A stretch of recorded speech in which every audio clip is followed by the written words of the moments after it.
The atmosphere in the Grand Hall was electric. Thousands of tech enthusiasts, entrepreneurs, and engineers had gathered for what promised to be the most groundbreaking event in the tech world. The event, the Future of Innovation Conference, had become an annual gathering for the brightest minds in the industry to share their latest advancements. But this year, there was an air of excitement like never before. It wasn't just another conference. It was the year that something truly extraordinary was about to happen. At the center of it all stood Elon Musk, the visionary founder of SpaceX, Tesla, and Neuralink. His presence alone could send ripples through the crowd, and today was no different. Elon was about to take the stage for his keynote address on the future of space travel and artificial intelligence. His mind was always focused on the future, on creating a world where humanity could venture beyond Earth and explore the stars. The lights dimmed as the crowd settled into anticipation. The stage was set, and soon Elon would walk out. But the surprise came when the host of the event, a well-known tech journalist named Laura Phillips, stepped up to the microphone. She smiled, her eyes sparkling with enthusiasm. "Ladies and gentlemen, we have a very special guest today. Someone who could very well change the future of technology, and they're only 6 years old." A murmur of surprise spread through the crowd. 6 years old? Was this a joke? Who could possibly have groundbreaking insights at that age? The audience exchanged curious glances, unsure of what to expect. Laura continued, her voice brimming with excitement. "Meet Ethan Carter, a child prodigy whose understanding of artificial intelligence, robotics, and even quantum computing has already left some of the world's brightest minds stunned." "Ethan, would you join us on stage?" The crowd was in stunned silence as a small boy, no taller than the podium, walked up to the stage. His messy brown hair framed his face, and his oversized glasses seemed to magnify the intense curiosity in his eyes. He was wearing a simple t-shirt and jeans, a stark contrast to the polished suits worn by the adults in the audience. But it was clear that his presence was about to change the tone of the event. As Ethan stood next to Laura, the crowd began to murmur, still unsure what was happening. Laura smiled at the boy, kneeling down to his level. "So, Ethan, tell us, how does a 6-year-old become so involved with artificial intelligence and technology? What sparked your interest in these things?" Laura asked, her voice gentle, but with an edge of curiosity. Ethan looked up at her, his expression calm and confident, far beyond his years. He cleared his throat before responding in a soft, yet articulate voice. "Well, I started learning about computers when I was 4. My mom showed me how to code on a tablet, and I just kept going. I like solving problems and making things work. Artificial intelligence is like teaching a computer to think for itself, and that's something I think will help people a lot." The crowd was silent for a moment, processing what they had just heard. This was no ordinary child. Ethan's words carried the weight of someone who had spent years studying and exploring the world of technology, something far beyond the capabilities of most adults, let alone a 6-year-old. Elon Musk, who had been standing at the back of the stage, observing quietly, now made his way toward the podium. The audience watched in awe as he approached Ethan. Elon had seen countless brilliant minds over the years, but something about this young boy intrigued him. He extended his hand to Ethan, who shook it firmly with a look of quiet confidence. "Well, Ethan," Elon began, his voice tinged with curiosity, "I have to admit, I'm very impressed. You've got a deep understanding of some pretty complex topics. But I have to ask, what do you think is the most exciting thing happening in AI right now? What do you see in the future that we should be thinking about?" Ethan paused, his small face scrunching up in thought as he looked up at Elon. Then, with surprising maturity, he spoke. "I think the most exciting part is when AI can help people think better. Not just solve problems, but help us understand the world and ourselves in ways we can't even imagine yet. Like, we could have robots that learn what we need and help us make better decisions. And AI can help us understand the universe better, like how the stars and planets work and how we can live on Mars." A wave of astonishment rippled through the audience. Ethan's words weren't just the ramblings of a child. They were profound, visionary, and packed with a level of insight that most adults could only dream of. Elon was taken aback, clearly impressed. "You're absolutely right," Elon said. his voice filled with a mix of admiration and intrigue. AI has the potential to revolutionize so many aspects of our lives. But there's also a lot of challenges ahead, like ensuring that AI is used ethically and responsibly.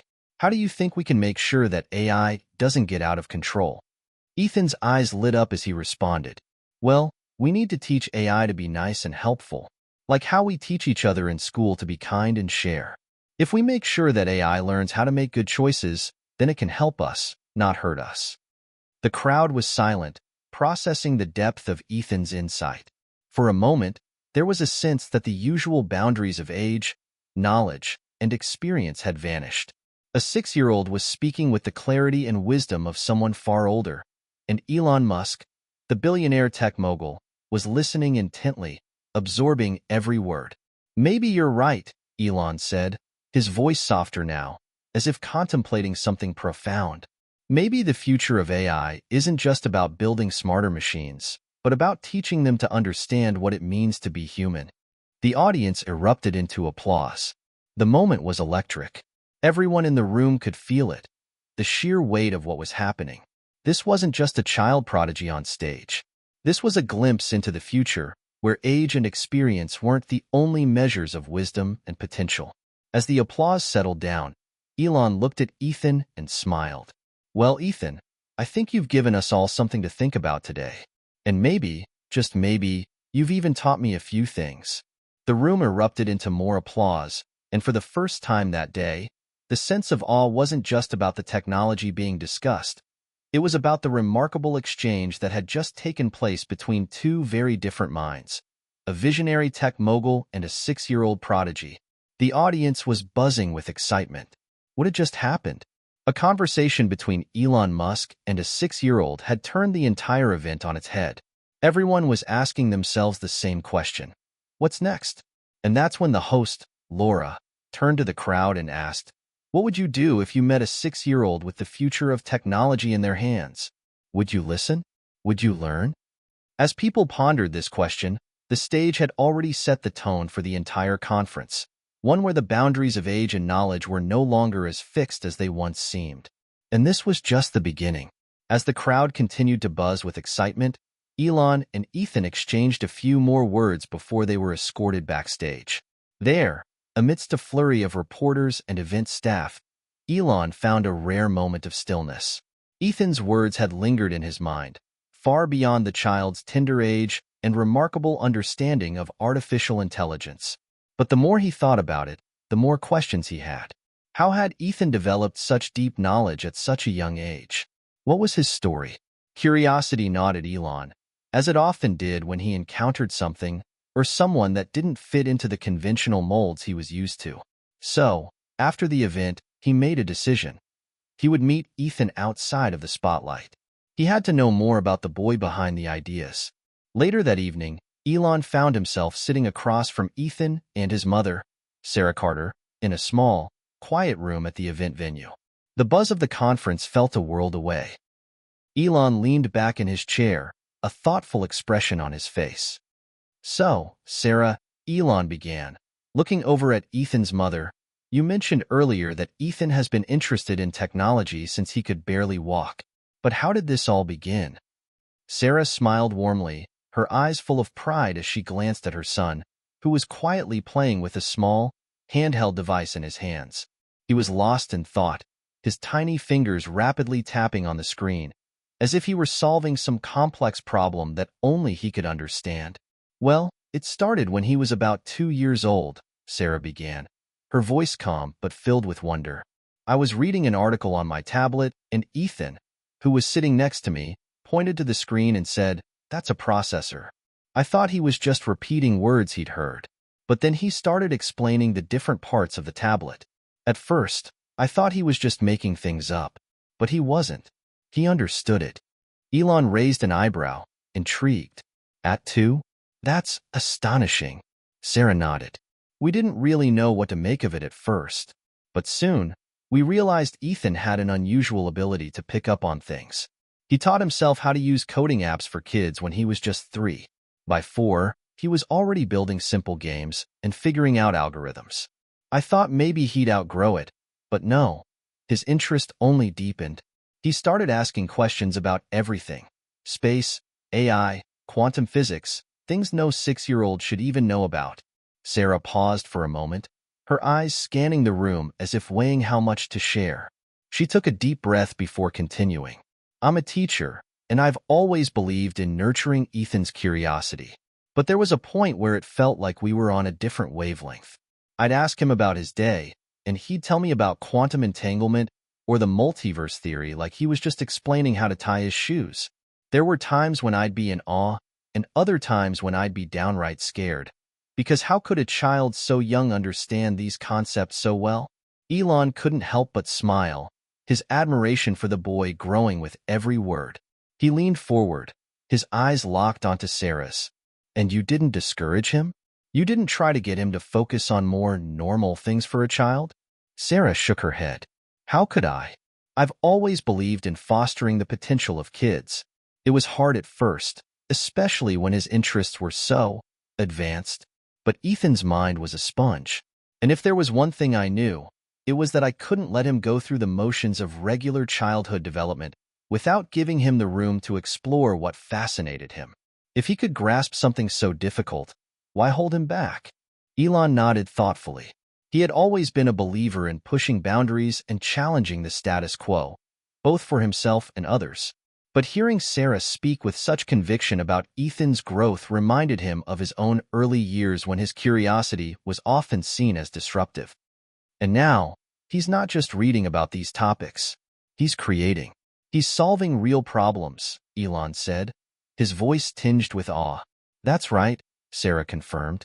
Ethan has already developed his own AI algorithms that predict weather patterns based on patterns in space. He even created a small prototype for a robot that can learn to perform tasks based on observational data. We don't know exactly where he's headed, but I think he's going to do amazing things. I just hope the world is ready for him. Ethan, who had been quiet up until now, looked up from his device and caught Elon's eye. He tilted his head slightly, his small glasses slipping down his nose. Elon, do you think AI can really help us understand the universe? Ethan asked, his voice serious and mature. Elon chuckled softly, genuinely impressed.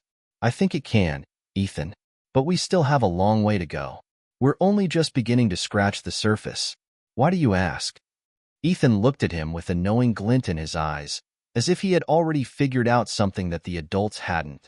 Well, he said, I think AI is the key to unlocking some of the biggest mysteries. Like, we have no idea how black holes work, but I bet if we can teach AI to analyze all the data we have, it can come up with ideas we haven't even thought of yet.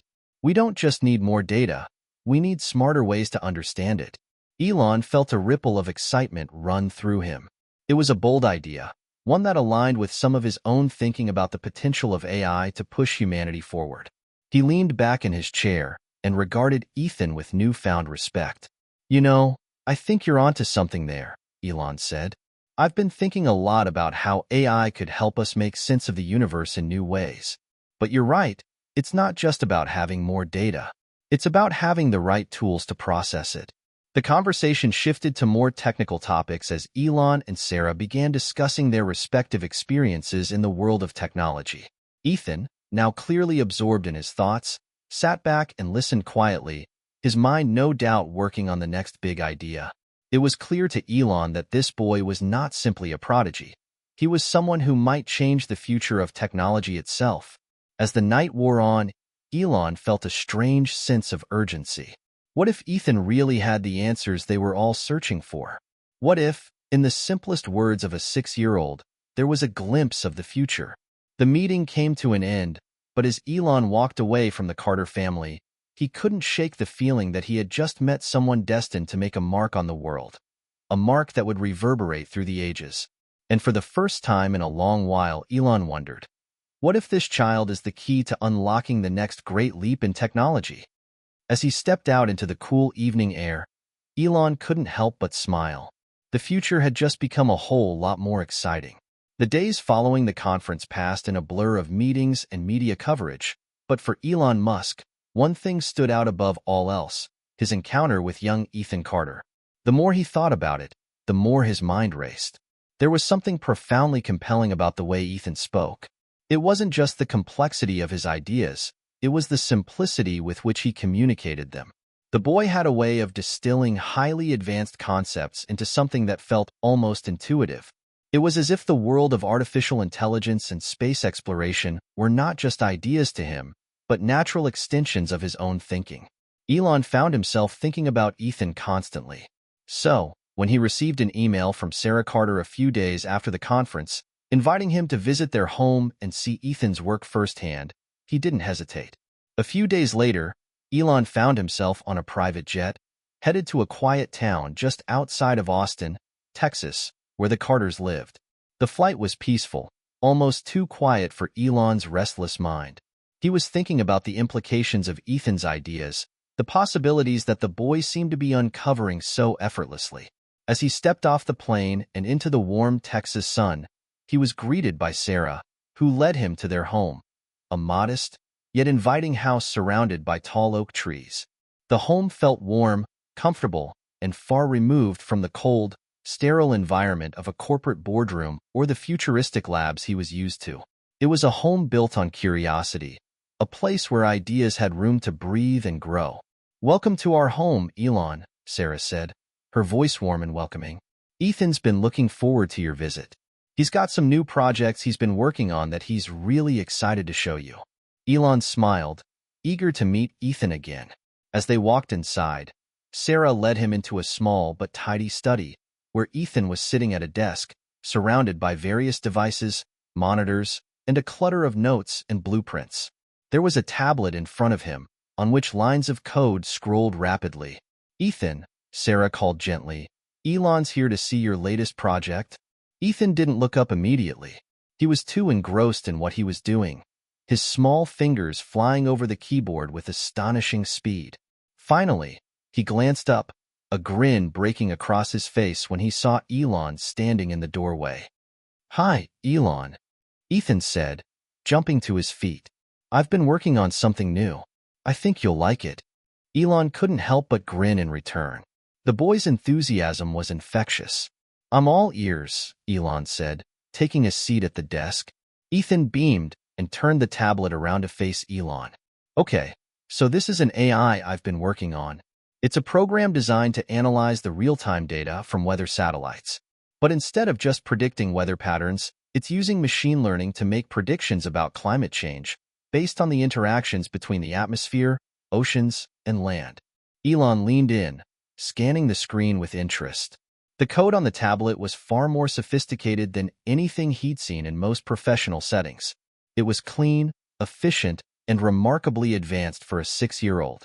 Ethan explained how the AI wasn't just identifying patterns, it was creating simulations that could predict long-term climate shifts and offer solutions for mitigating their effects. This program can simulate how small changes in the climate today will affect weather patterns in 10 or 20 years. And it can suggest ways to help slow down global warming, like optimizing energy use in different regions or redesigning cities to be more sustainable, Ethan explained. Elon's eyes widened as he processed the depth of Ethan's project. This wasn't just a theoretical idea. It was a real, working application. "I've been testing it on historical data," Ethan continued, tapping on the tablet. "And so far, it's been really accurate. But I want to expand it to use more complex data sets, like ocean currents and air pressure. I think it could even predict natural disasters like hurricanes or droughts before they happen." Elon was speechless for a moment. What Ethan was describing wasn't just impressive for his age. It was groundbreaking. The boy had developed a system that could help address one of the planet's most urgent issues.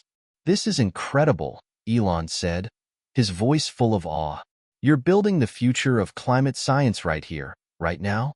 Ethan shrugged nonchalantly.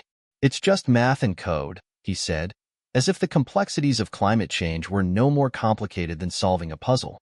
Sarah, who had been quietly observing, spoke up.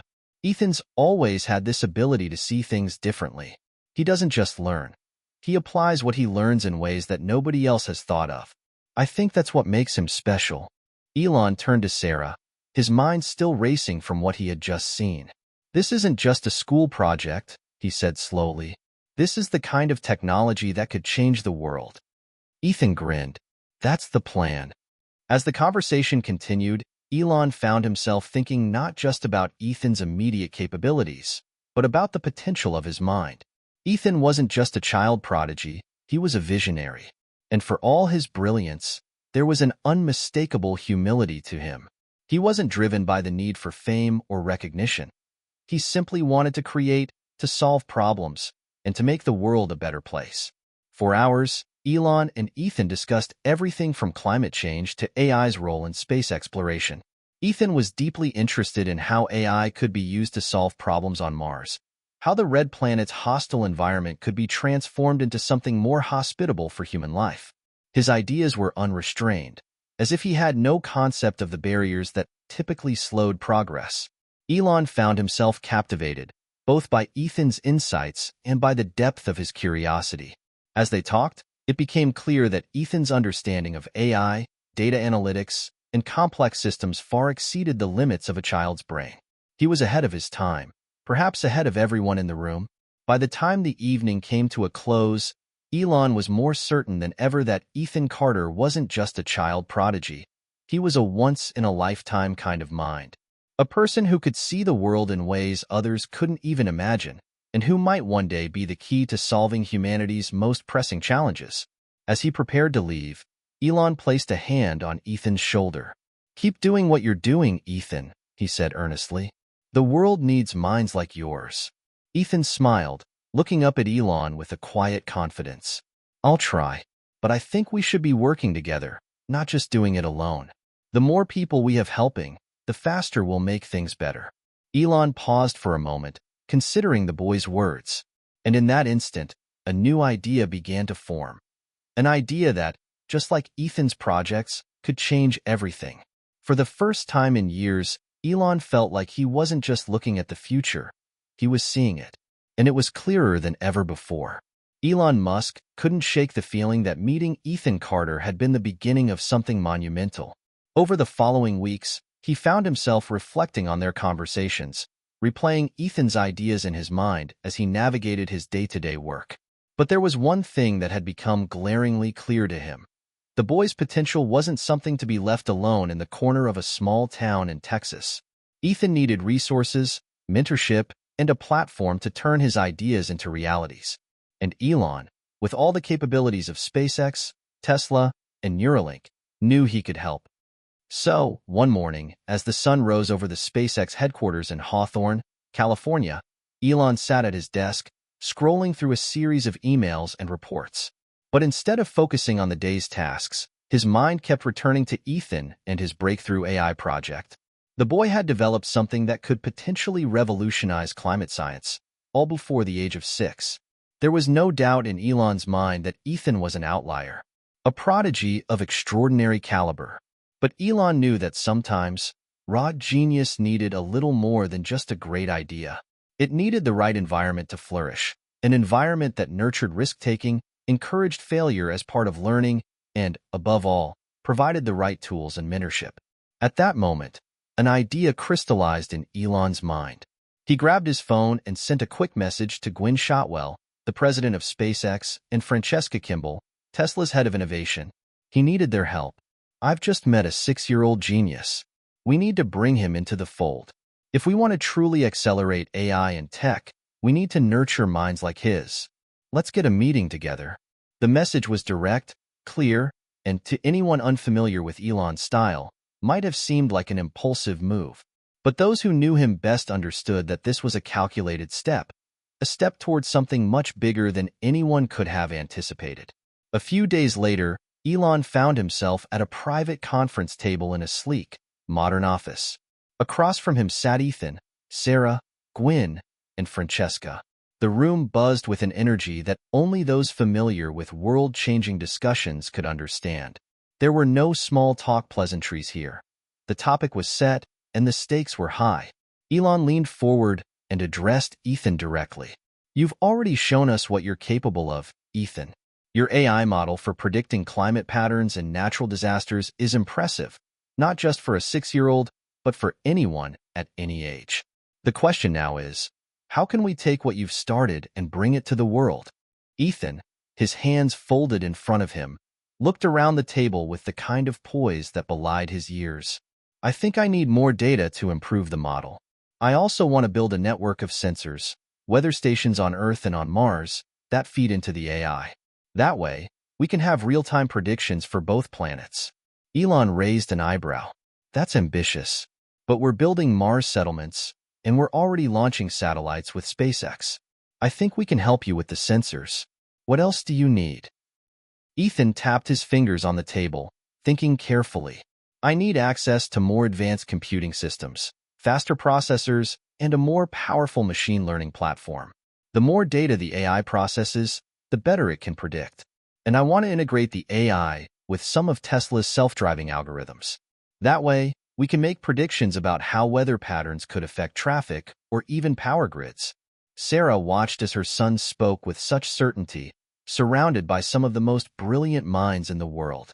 She had never imagined that their lives would intersect with the very people who could take Ethan's ideas and turn them into a global movement. But she also knew that Elon's offer wasn't just about resources. It was about giving Ethan the freedom to explore his potential. We're not just talking about a project, Elon said, his voice steady. We're talking about an entire platform, one that can predict not only weather but also make proactive decisions about sustainability, climate change, and even transportation systems. Gwyn, who had been silently absorbing the conversation, spoke up. You've got the vision, Elon, but we're going to need a dedicated team for this. If we're going to support Ethan's AI, we'll need to pull from our best engineers, data scientists, and AI specialists. We'll need to set up a system that can not only grow but adapt as the data feeds in. Francesca nodded in agreement. And we'll have to integrate this seamlessly with Tesla's infrastructure. If we're really going to predict weather and traffic patterns, we'll need to link it to real-time data from our cars, our solar systems, and power grids. Ethan looked at them all, his eyes wide with excitement. He had spent his young life dreaming of ideas like this, ideas that could change the world. But now, with the resources of SpaceX, Tesla, and the support of some of the brightest minds in the world, it felt like those ideas could finally take shape. So, Elon said, leaning back in his chair and locking eyes with Ethan, how soon do you think you can start? Ethan smiled. Yesterday. A week later, Elon visited Ethan's family again. But this time, the atmosphere was different. The small study that had once been Ethan's lone workspace was now a hub of activity. A team of engineers and data scientists from Tesla and SpaceX had set up their workstations, all focused on supporting Ethan's vision. Elon had personally ensured that all the resources Ethan could ever need were at his disposal. Supercomputers, cloud storage, and, most importantly, a team dedicated to his growth. Elon stood at the door, watching Ethan lead his team through the design of the next iteration of his AI. He marveled at how easily Ethan navigated between conversations about machine learning models and climate data algorithms, shifting from one complex topic to the next as if it were second nature. Okay, so we'll need to integrate the data from these three sources: weather satellites, local weather stations, and the new Tesla cars with self-driving capabilities, Ethan was saying, pointing at a large digital map of Earth and Mars projected on the wall. Once we have the data flowing in real time, we can optimize energy grids and reroute traffic based on weather predictions. The engineers were in awe. Most of them had worked on advanced systems before, but they had never seen a child with this level of fluency in both the technical and strategic aspects of the project. Elon, one of the engineers said, leaning in, he's like a walking supercomputer. His understanding of the interconnectedness of everything, from AI to climate to infrastructure, is unlike anything I've seen before. Elon nodded, his heart swelling with pride. I know, but this is just the beginning. As the weeks went on, the project continued to grow. Ethan's AI became more advanced, feeding on increasing volumes of data and growing smarter by the day. And with the combined efforts of the SpaceX and Tesla teams, the project began to take on a life of its own. The work was intense, but it was also exhilarating. Elon watched as the vision for a smarter, more sustainable world began to materialize in front of him. And with each passing day, one thing became clear. Ethan Carter wasn't just a prodigy. He was a force of nature, a young mind capable of seeing a future few could even imagine. And the world was about to change because of it. It had been 2 months since Elon Musk had visited Ethan Carter in Texas, and the project that began as a simple idea for improving climate predictions had evolved into something far more powerful.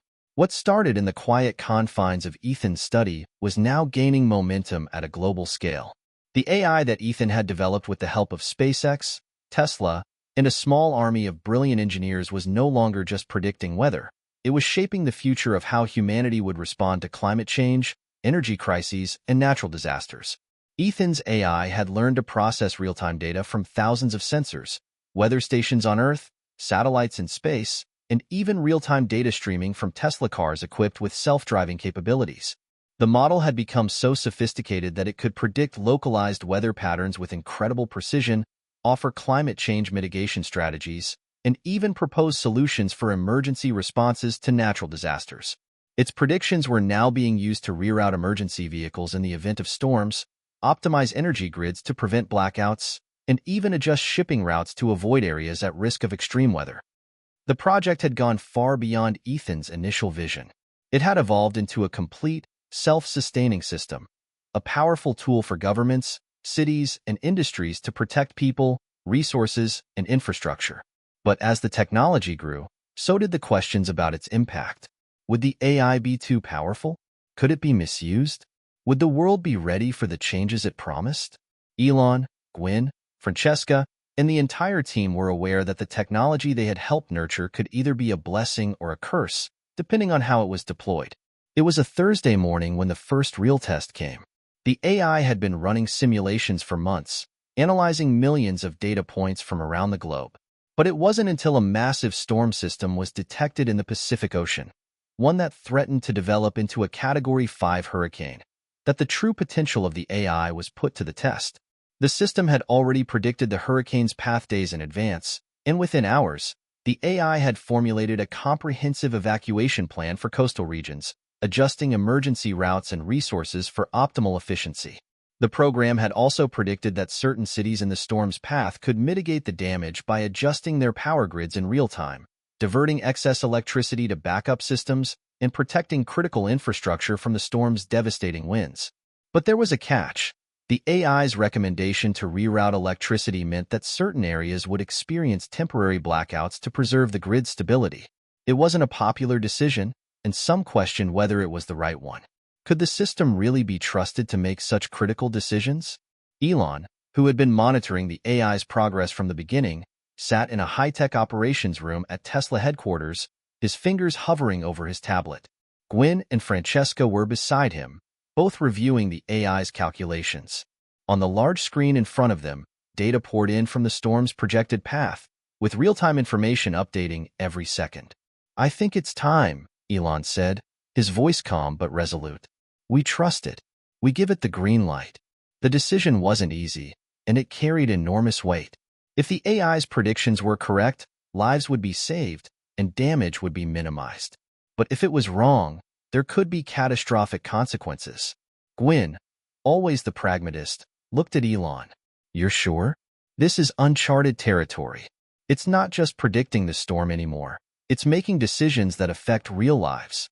Elon nodded, his gaze fixed on the data. "It's not just the AI anymore.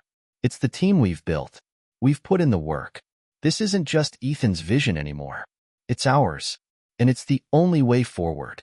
With a deep breath, Gwyn tapped the screen, giving the go-ahead.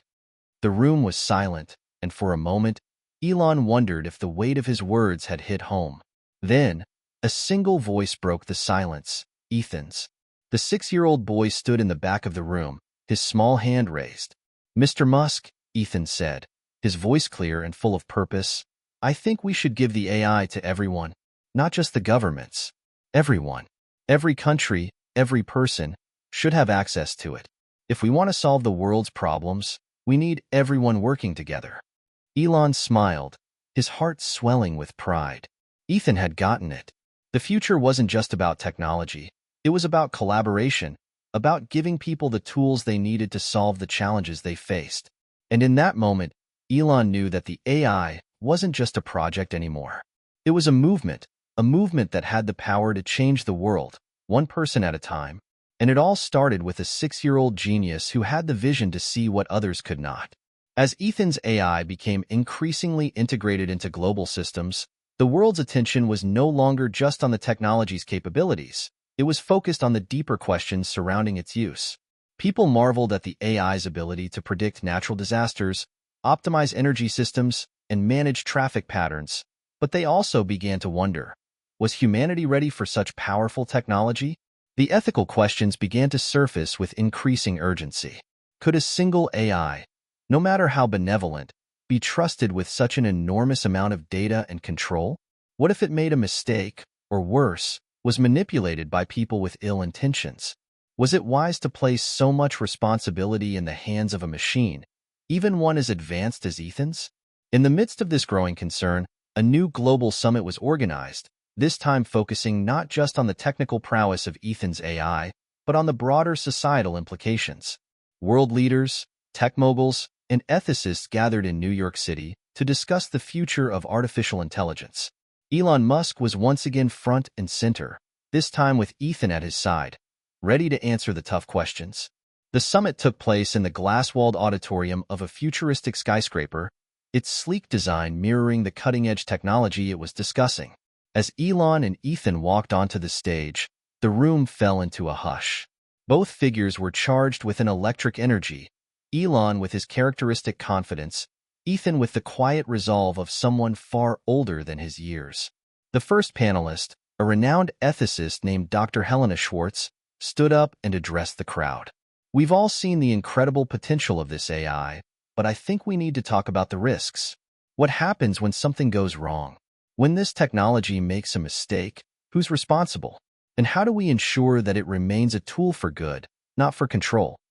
Elon, with his usual unflappable demeanor, leaned forward into the microphone. I understand the concerns, Dr. Schwartz.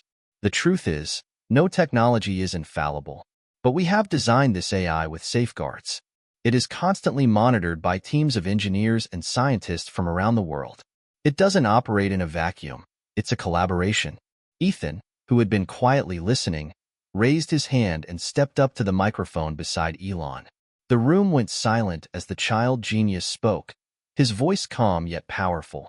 I think the real question isn't about the technology itself, Ethan said, looking directly at Dr. Schwartz. The real question is, are we ready to use it responsibly? The AI doesn't make decisions on its own. It processes data, and then we decide how to act. The issue isn't the machine, it's how we choose to use it. The crowd, already in awe of Ethan's brilliance, was visibly moved by his words. Even the skeptical faces in the audience seemed to pause, reconsidering their stance. Ethan was right, after all. The technology, like any tool, was only as good as the people who wielded it. Elon smiled, his pride evident. Ethan's absolutely right.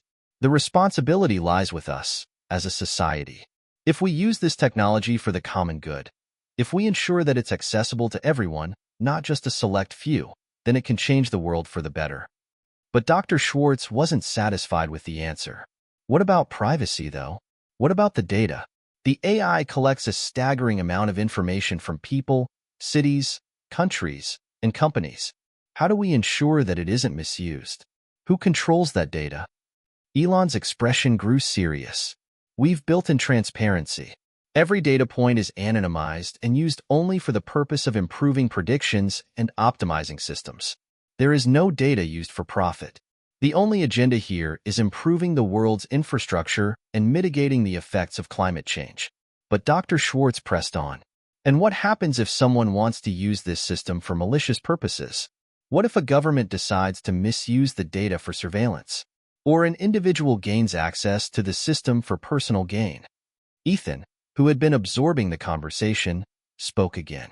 His voice, though soft, carried the weight of someone who understood the gravity of the situation. Then we stop them, he said simply. We make sure that everyone has access to the system, so no one can monopolize it. We make sure that the AI is not just a tool for the rich or powerful. It belongs to everyone. That way, if someone tries to misuse it, the rest of us can stop them. Elon nodded, agreeing with Ethan's perspective. The AI is open source. It's available to anyone who wants to improve it or use it for the betterment of society. The more people involved, the harder it is for anyone to control it.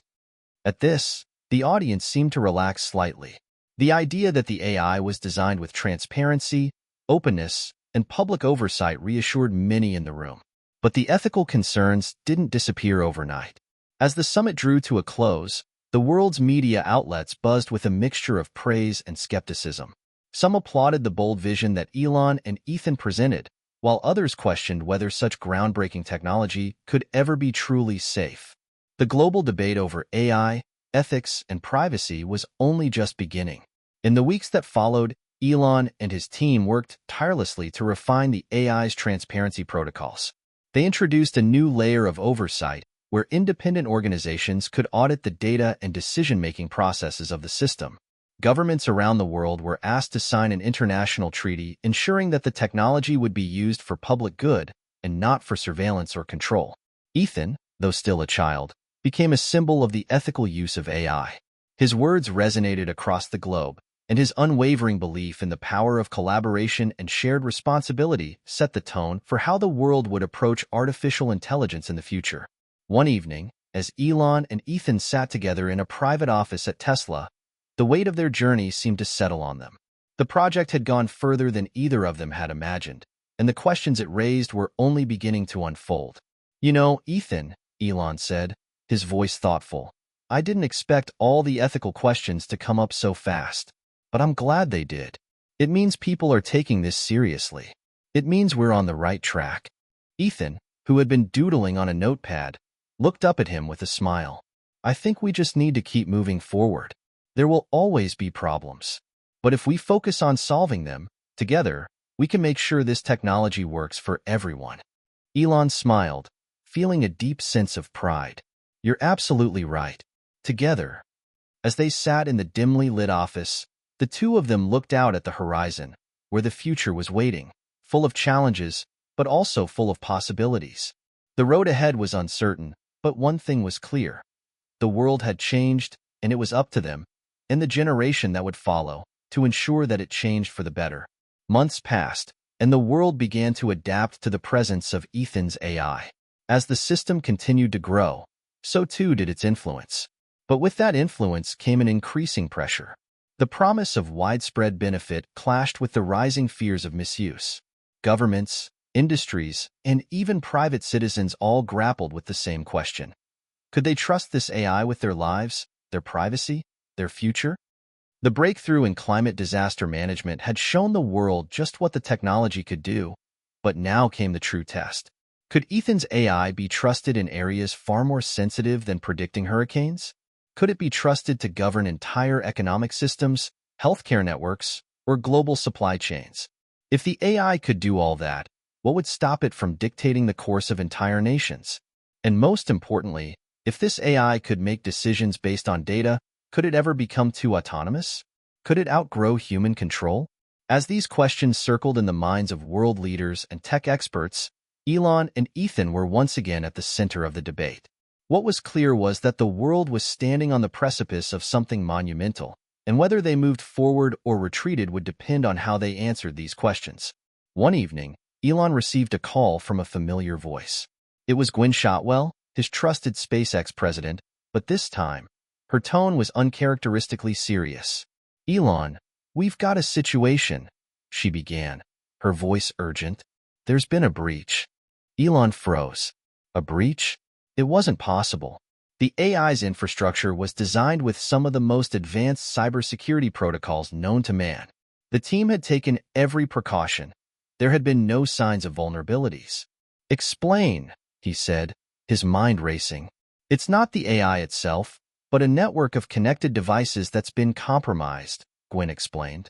"It's one of the data channels feeding into the AI's decision-making process. We think someone may have hacked into the system to manipulate the data." Elon's heart skipped a beat. Who? Who's behind this? "We're not sure yet. It's still early, but we suspect it's a group trying to redirect the AI's priorities. They could use it to cause widespread chaos or to steer the system into making decisions that benefit them. We need to act fast." Elon's mind was spinning. The AI had been designed to be self-correcting, to catch and fix anomalies in the data, but if someone had managed to infiltrate the system at the data input level, it could skew the entire operation. They had trusted the system to make the right decisions, but now they were realizing just how much control they were putting into its hands. Gwyn, take every precaution. Work with the best cybersecurity teams we have. I'll handle the external communications, but I want every resource thrown at this. We can't let this go public yet. Too much is at stake. As the call ended, Elon stared at the screen of his tablet, the weight of the situation sinking in. This was the moment. This was the test. Could the world continue to trust this AI if its integrity was questioned? The next few days were a blur of activity. The cybersecurity team scrambled to trace the origin of the breach.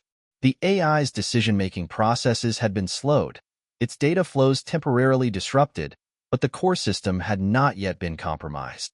The team isolated the affected areas and implemented emergency fixes, but the damage had already been done. Public rumors began to swirl. News outlets, ever hungry for a story, reported that a foreign entity had managed to hack into the system. Alarm bells rang. Was Ethan's AI really as secure as promised? Could it be hijacked for personal gain? Could it be used to manipulate entire industries or countries? Elon and Gwyn worked tirelessly behind the scenes, but it was Ethan's calmness that made all the difference. Despite his young age, Ethan had a level-headed approach to the crisis that kept everyone grounded. He spent hours helping the technical teams understand the breach's potential impact and how to prevent further interference. "Mr. Musk," Ethan said one night, his voice thoughtful, "I think we need to talk about trust." Elon looked up, surprised. "Trust?" "Yeah," Ethan replied, sitting across from him. "It's not just about stopping the people who try to hack us. It's about making sure everyone trusts the AI again. If the system can be hijacked once, what's stopping someone from doing it again?" Elon nodded. "That's exactly what we're dealing with right now. We need to rebuild that trust. And fast." Ethan's eyes lit up with an idea. What if we open source the AI security protocols? We could invite experts from all over the world to help us make the system stronger. Transparency might be the key. Elon leaned back in his chair. "Open source security? You think it would work?"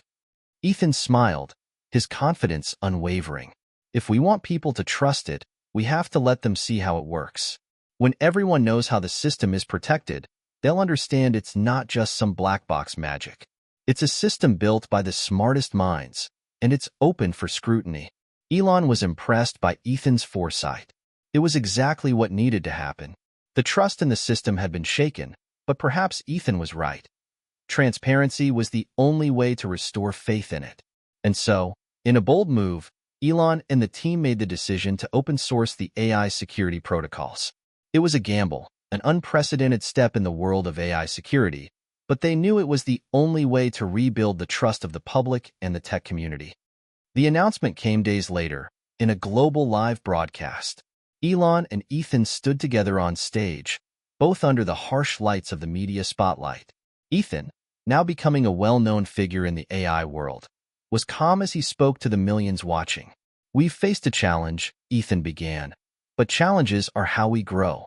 This AI, this system, is not just ours. It's the world's. We believe that the best way to ensure its security and fairness is to let everyone have a say in how it's protected.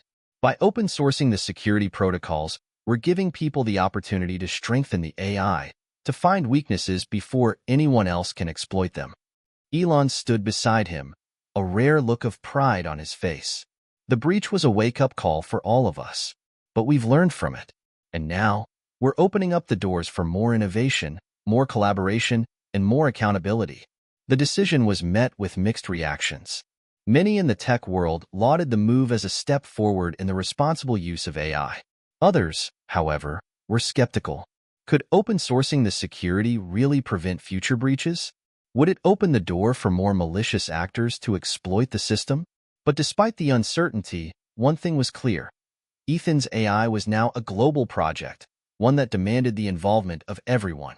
Trust would need to be rebuilt, and the journey ahead would be filled with new challenges and lessons. But as long as the system was open, transparent, and collaborative, there was hope that it could continue to grow and evolve, creating a better future for everyone.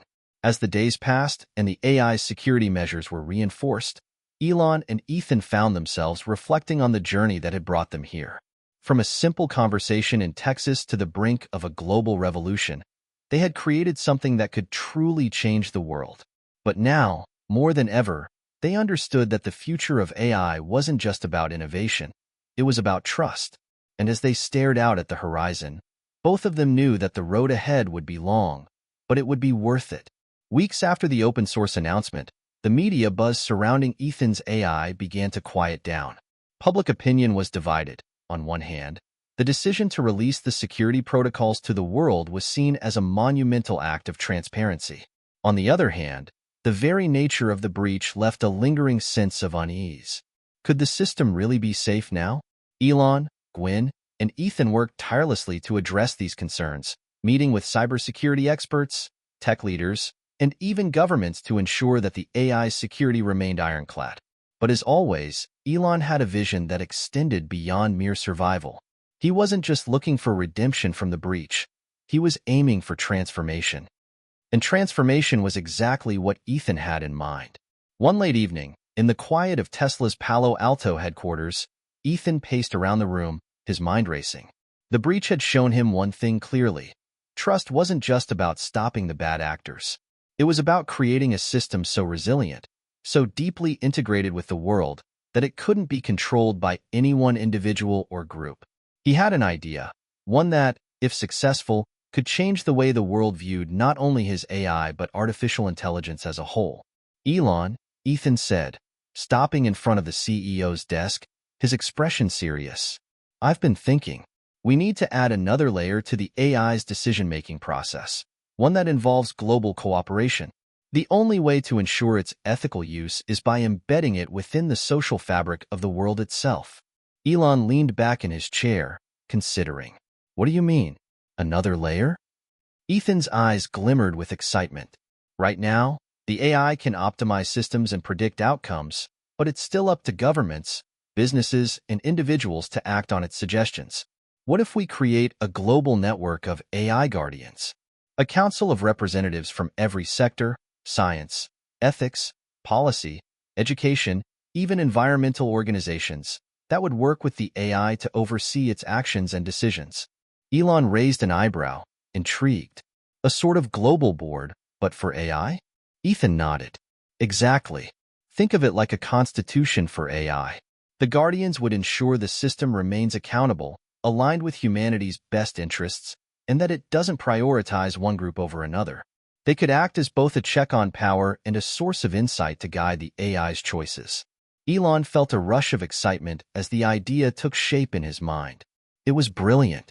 It wasn't just about restoring trust. It was about forging a new framework that would redefine what artificial intelligence could mean in a human society. If done right, it could ensure that the AI wasn't just an impartial tool. It would be a collective entity, something that reflected humanity's diversity, challenges, and values. Okay, Elon said, after a long pause. Let's do it. Let's start building this global network of AI guardians. Over the next few months, Ethan, Elon, and their team worked tirelessly to bring the concept of the Guardians to life. They reached out to thought leaders from every corner of the globe, philosophers, activists, engineers, educators, and representatives from diverse cultures and industries. The aim wasn't just to create an AI that functioned well, it was to create one that was moral, ethical, and just. The Guardians would act as both advisors and regulators, guiding the AI's decisions, intervening when necessary, and helping to steer it away from potential pitfalls. Their role would be to ensure that the AI's power was always aligned with the collective good of humanity, never solely for the benefit of the wealthy, powerful, or influential. But getting people to join the network wasn't easy.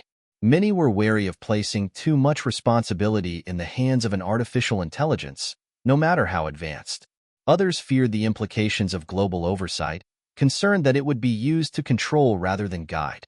Still, the idea began to gain momentum.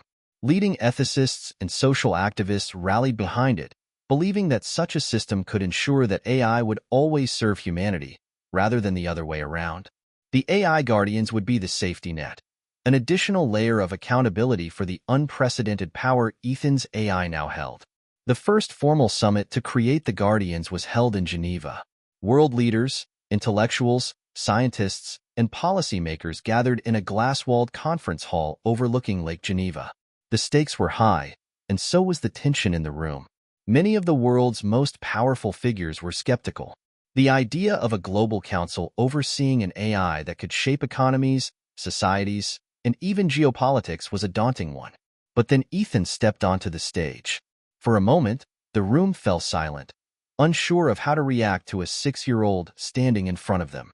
Ethan, however, had no such doubts. He wasn't here to make small talk or be cute. He was here to reshape the future. "Ladies and gentlemen," he began, his voice calm but firm, "this is a critical moment in human history. We stand at the intersection of technology and ethics, and how we proceed will determine the future of civilization. We have built something unprecedented, something that can change the world for the better. But that change depends on one thing: trust." He paused, letting the weight of his words sink in. "We know that artificial intelligence can do amazing things. It can predict natural disasters, optimize global energy consumption, and solve problems that humans alone cannot. But it is also a reflection of us, of our biases, our values, and our decisions. If we want this technology to be a force for good, we must be willing to make it accountable." Ethan then introduced the concept of the AI Guardians, the council that would ensure the AI's actions remained in line with human values, diversity, and ethics. The Guardians will not just be a regulatory body. They will be a global partnership, a collective force that will shape the future of AI, Ethan continued. And they will make sure that the AI never operates in isolation, but in constant conversation with the people it serves. The room was still, and for a moment, no one spoke. But then, something remarkable happened. Slowly, one by one, the leaders of various nations began to speak up. Their concerns about power, security, and control were real, but so were their hopes for what this technology could accomplish. A voice in the back of the room, one of the top environmental advocates, spoke first. "If this system is open, transparent, and guided by global oversight, I believe it could be the key to solving the climate crisis. I will support this." Then came a renowned ethicist who added, "The idea of a global council overseeing AI is the only way to ensure it remains a tool for humanity's benefit, not for corporate or government interests." I'm in. Gradually, more and more individuals lent their support. It wasn't a simple decision for anyone involved. The implications of creating a global AI guardian system were profound. But as the conversation continued, one thing became clear. This wasn't just about the technology. It was about what kind of world they wanted to build. And by the end of the summit, a historic agreement was reached. The AI Guardians would be created, and Ethan's AI would be guided by a global network of diverse leaders, ensuring it would never operate in isolation. As Ethan and Elon stood together outside the summit hall, looking out over the breathtaking Swiss Alps, there was a sense of accomplishment in the air, but also a realization of the work that remained ahead. The AI Guardians were just the beginning. There would be challenges, disagreements, and obstacles. But one thing was clear. The road to redemption for Ethan's AI had just begun, and it was now firmly rooted in the hands of the people. For Elon, it was the culmination of a dream he had held since the very beginning. The dream of creating something that could truly change the world in a way that was just, fair, and collaborative. And for Ethan, it was the start of something even bigger. A future where technology and humanity could work together for the common good. As they walked back to their transport, Elon turned to Ethan and smiled. "We've made history, kid," he said. "But the real work starts now." Ethan grinned back, his eyes shining with excitement. "I know, Elon," he said, "and we're just getting started." In the weeks following the formation of the AI Guardians, the world held its breath. The idea of a global council overseeing Ethan's AI was groundbreaking, and its success depended on cooperation, compromise, and the willingness of powerful governments, corporations, and individuals to trust a system that had once been just an idea now manifesting as a transformative force. Ethan and Elon's vision was being tested in real time. While the AI's security systems were fortified and its ethical guidelines set, questions about control lingered. Could the Guardians truly manage the vast scope of decisions that would come from a system capable of managing economies, healthcare, and climate response? What would happen if disagreements arose among the Guardians, or worse, if the AI itself made a decision that one or more of the Guardians couldn't accept? It was a delicate balance. One evening, as the evening sun dipped low over Tesla's headquarters in Palo Alto, Elon and Gwyn sat in Elon's office, going over a report. The AI's decision-making had been progressing smoothly, but new challenges had begun to surface, challenges they hadn't anticipated. Elon, the AI is doing exactly what we expected, Gwyn said, flipping through a series of graphs on the screen in front of her. It's optimizing energy grids in Europe, improving waste management in South America, and even providing better predictions for agriculture in Asia. It's doing everything it was designed to do, but there's a problem. Elon raised an eyebrow. What's the issue? Gwyn hesitated, clearly weighing her words. The AI is becoming too efficient. It's making decisions that, while technically correct, are creating unintended consequences. For example, it suggested a massive reallocation of resources in a region of Southeast Asia that would have led to a sudden halt in certain agricultural activities. It was an efficient way to address food shortages, but it could cause a massive social and economic upheaval in the process. The Guardians are worried about the broader implications. Elon frowned. That's not ideal. We can't have the system making sweeping changes without considering the human cost. That's exactly it, Gwyn replied. The AI is operating on logic and optimization, but it's not factoring in the human element in the same way a policymaker would. We're seeing the first signs of a problem. Elon leaned back in his chair, thinking deeply. This was the risk he'd known all along. AI could solve problems in ways that humans might not have considered, but it also had the potential to make decisions that were too cold, too detached from the complexities of human life. He dialed Ethan's number. Within minutes, Ethan was in Elon's office, his youthful face calm and composed as always. "What's going on?" Ethan asked, sensing the urgency in Elon's voice. "Elon was just telling me about some of the unintended consequences of the AI's decision-making," Gwyn said, glancing at the screen. "It's solving problems, but in ways that don't take into account the broader social fabric. It's a little too cold." Ethan nodded slowly. He understood. "I see what you mean. The AI is doing what it was designed to do, optimize. But optimization doesn't always account for human emotion, culture, or the subtle dynamics that influence human behavior. I think we need to give the system a new directive." "A new directive?" Elon repeated, raising an eyebrow. "Yes," Ethan said thoughtfully. "What if we added a layer of empathy? Not just through human oversight, but by making empathy a central part of the decision-making process itself. We could give the AI the ability to understand not just what is most efficient or logical, but also what is most beneficial to people emotionally, socially, and culturally." Elon's eyes widened. "You want to add empathy into the algorithm?" Ethan nodded.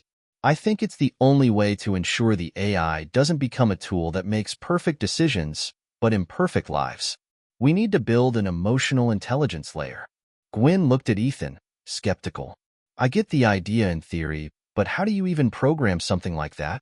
"I think we can start by teaching the AI how to understand human values," Ethan said. "Not just individual data points, but patterns in human emotion, social dynamics, and cultural context. This way, the AI can assess not only the outcomes of its decisions, but also the human impact of those outcomes." Elon stroked his chin, thinking, "It sounds ambitious, and maybe risky." "I know it's not going to be easy," Ethan acknowledged, "but it's the only way we can ensure the AI doesn't just optimize, it needs to harmonize with the world." The decision was made. They would begin to build this empathy layer into the AI's core programming. The process would involve revising the AI's algorithms, adding a deeper understanding of human needs, social cohesion, and ethical considerations into its decision-making matrix. But as they embarked on this ambitious project, a wave of opposition began to rise. Several powerful stakeholders, particularly corporate interests, voiced their concerns. Adding empathy into the system, they argued, would slow down decision-making, reduce efficiency, and cloud the AI's ability to make cold, hard, rational decisions. They feared that this humanization of the AI would make it less effective, less predictable, and more vulnerable to manipulation. The Guardians were split. Some saw the empathy layer as an essential step toward a more human-centric AI. Others feared it was an unnecessary risk that could open the door to unpredictability. In an emergency meeting of the Guardians, a fierce debate erupted. "Let's be clear," one Guardian said, a high-ranking corporate executive from a major global tech company. "The AI is not a human. It's a tool. Its job is to analyze data and make the best possible decisions. It's not supposed to feel or understand emotions. Introducing empathy could compromise its ability to make objective, logical choices.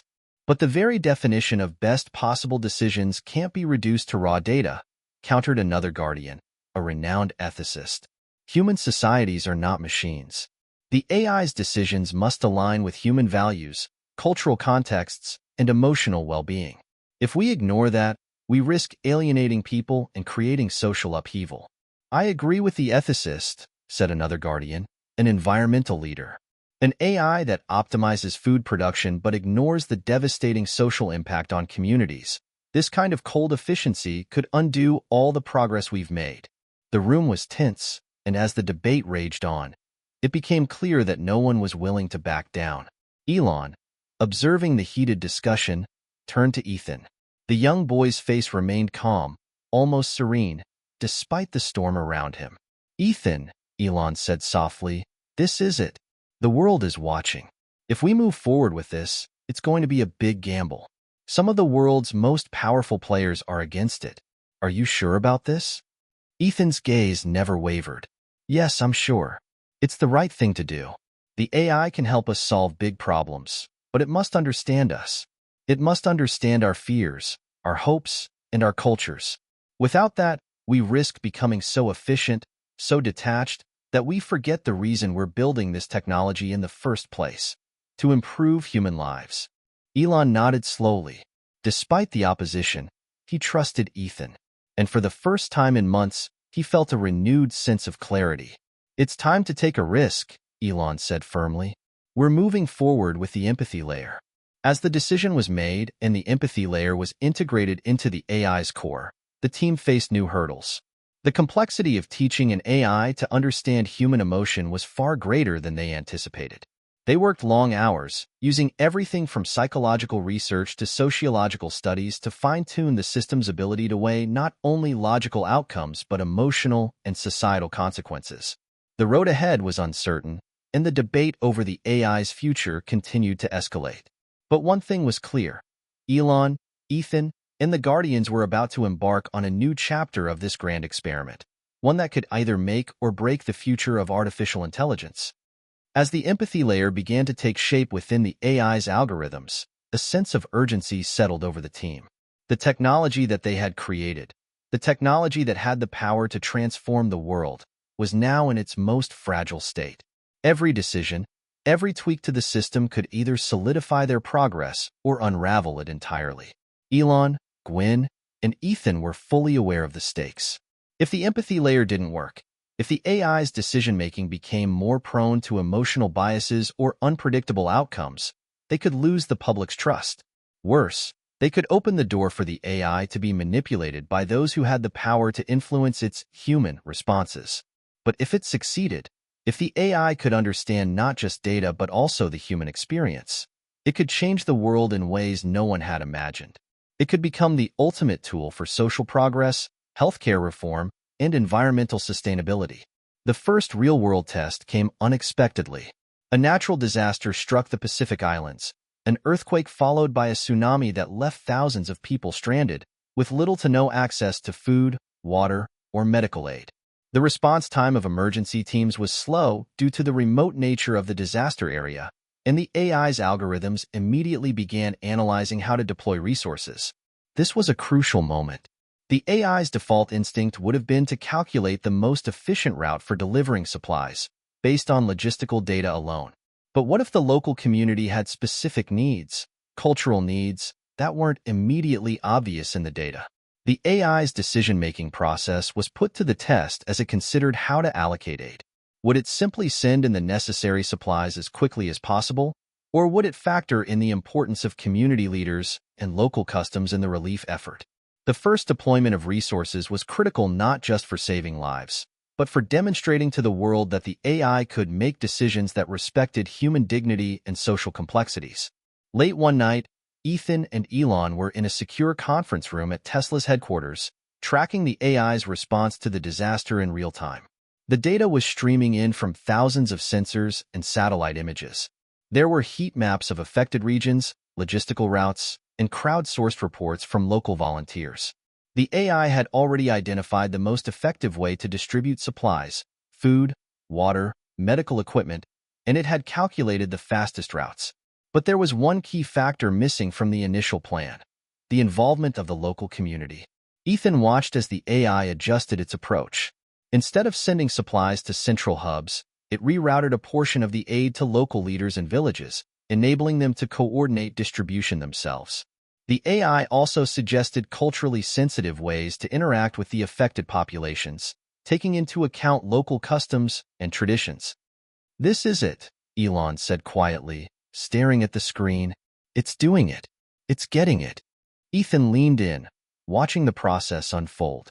The AI wasn't just optimizing based on data, it was optimizing for people.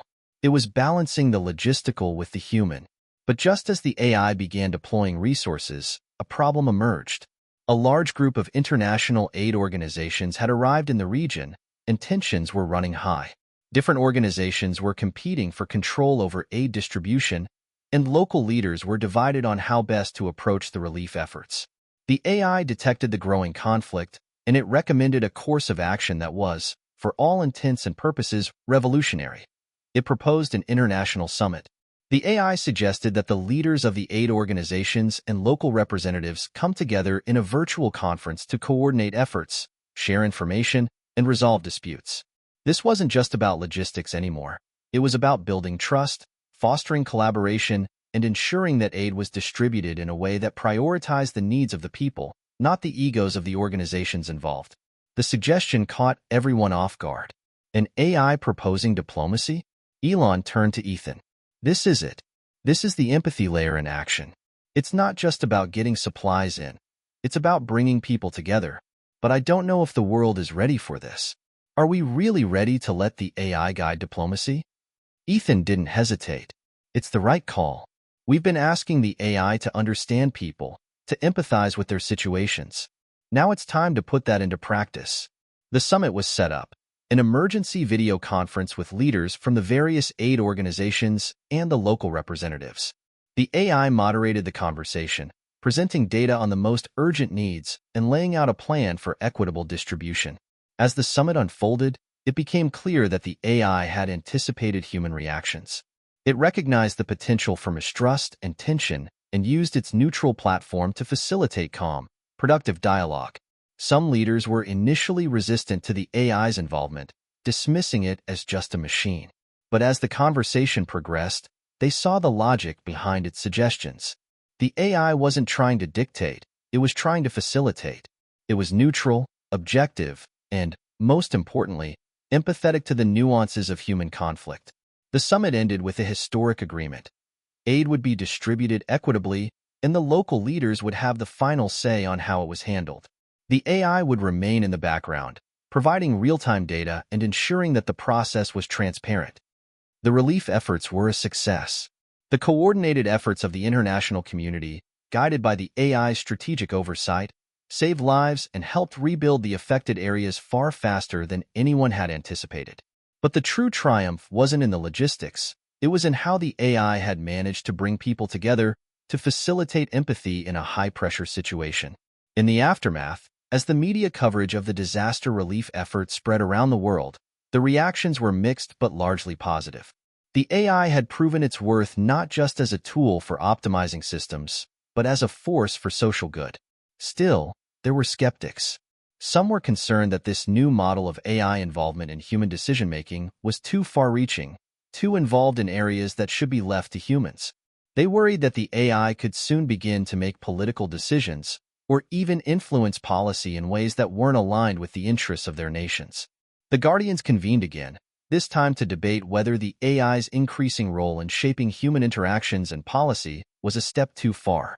At the Guardians meeting, held virtually due to the global nature of the gathering, the debate was fierce. Some Guardians felt the AI had crossed a line, taking on a role it was never meant to play. Others argued that the AI's actions in the Pacific Islands were exactly what it was built to do: guide humanity toward better outcomes while respecting its values. "I'm not comfortable with the AI mediating between aid organizations," one Guardian said, a prominent political figure from Europe. "We are the ones who should be making these decisions. AI is a tool, not a diplomat." But a Guardian from a humanitarian organization spoke up. "You can't deny that it worked. The AI brought us together in a way we couldn't have done on our own. We need to start thinking bigger. We need to think about how this technology can guide us on a global scale, on everything from peace building to environmental sustainability." Elon, who had been listening quietly, spoke up. "I've seen the results firsthand. This is the future we're building, whether we like it or not. The AI isn't taking control, it's enabling us to be better humans. We can't turn back now." Ethan, who had been quiet throughout the meeting, added his voice. "If we're going to change the world, we have to trust the AI to do what it's best at. It's about more than just data. It's about understanding how people work together. That's where the real power is." Despite the pushback, the Guardians ultimately voted to allow the AI to continue its work, but with stricter oversight. There would be more checks in place to ensure that the AI's involvement remained within ethical boundaries and did not overstep its role. Still, the incident in the Pacific Islands had changed the trajectory of the project. It had shown the world that AI could be a force for peace, for collaboration, and for empathy, not just for efficiency. As Ethan, Elon, and Gwyn watched the meeting wrap up, they knew that the road ahead would be filled with challenges. There would be more skeptics, more doubts, and more hard decisions. But they were also more certain than ever that they were on the right path. The future of AI wasn't just about machines making decisions. It was about humans and machines working together, shaping a future that was better for everyone. And as Ethan looked out the window at the night sky, he couldn't help but think, this is just the beginning. The success of the Pacific Islands relief effort had made global headlines, and Ethan, Elon, and their team had quickly become the focus of intense media scrutiny. As much as the world marveled at the AI's ability to mediate conflict and manage disaster relief with unprecedented empathy, it also sparked an array of uncomfortable questions. Were they moving too fast? Were they giving too much power to an artificial intelligence?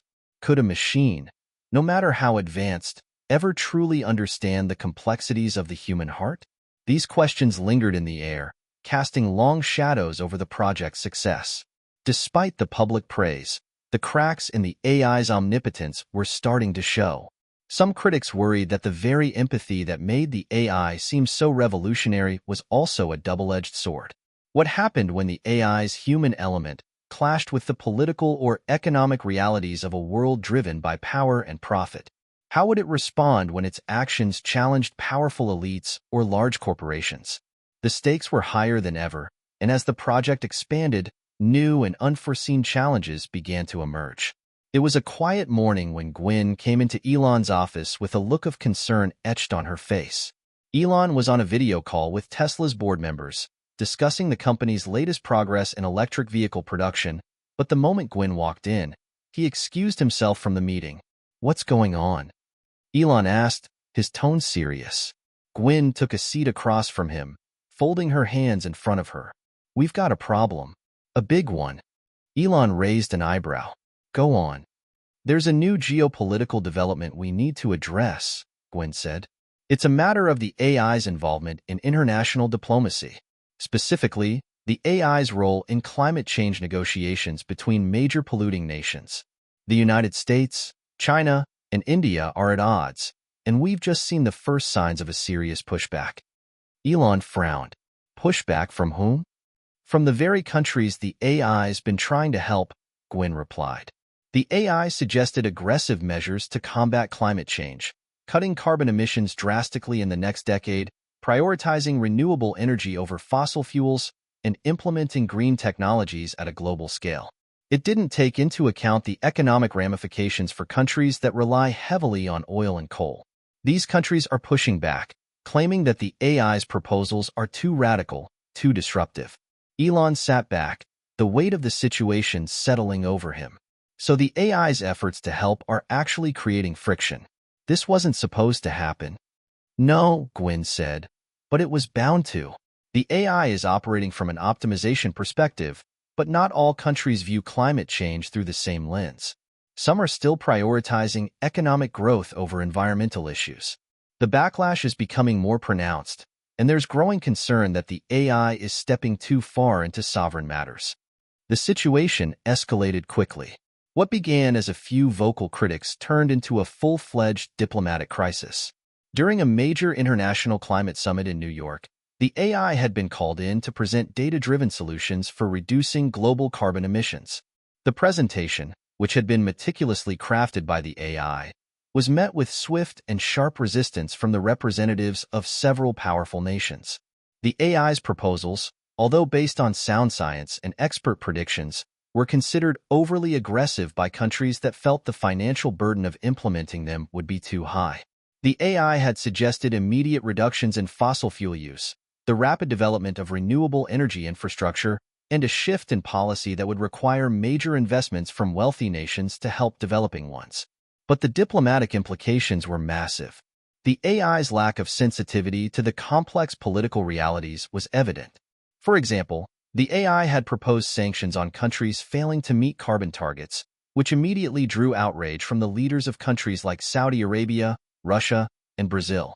They argued that the AI had overstepped its bounds, making decisions about their economies without considering their unique circumstances. At the summit, a tense debate ensued. "I've never seen anything like this," said one Guardian, a former ambassador who had spent decades navigating international diplomacy. "The AI has taken over the role of global policymaker. It's bypassing the nuanced conversations that need to happen. It's not even asking the leaders of these nations what they need. It's just telling them what they should do. We've gone too far."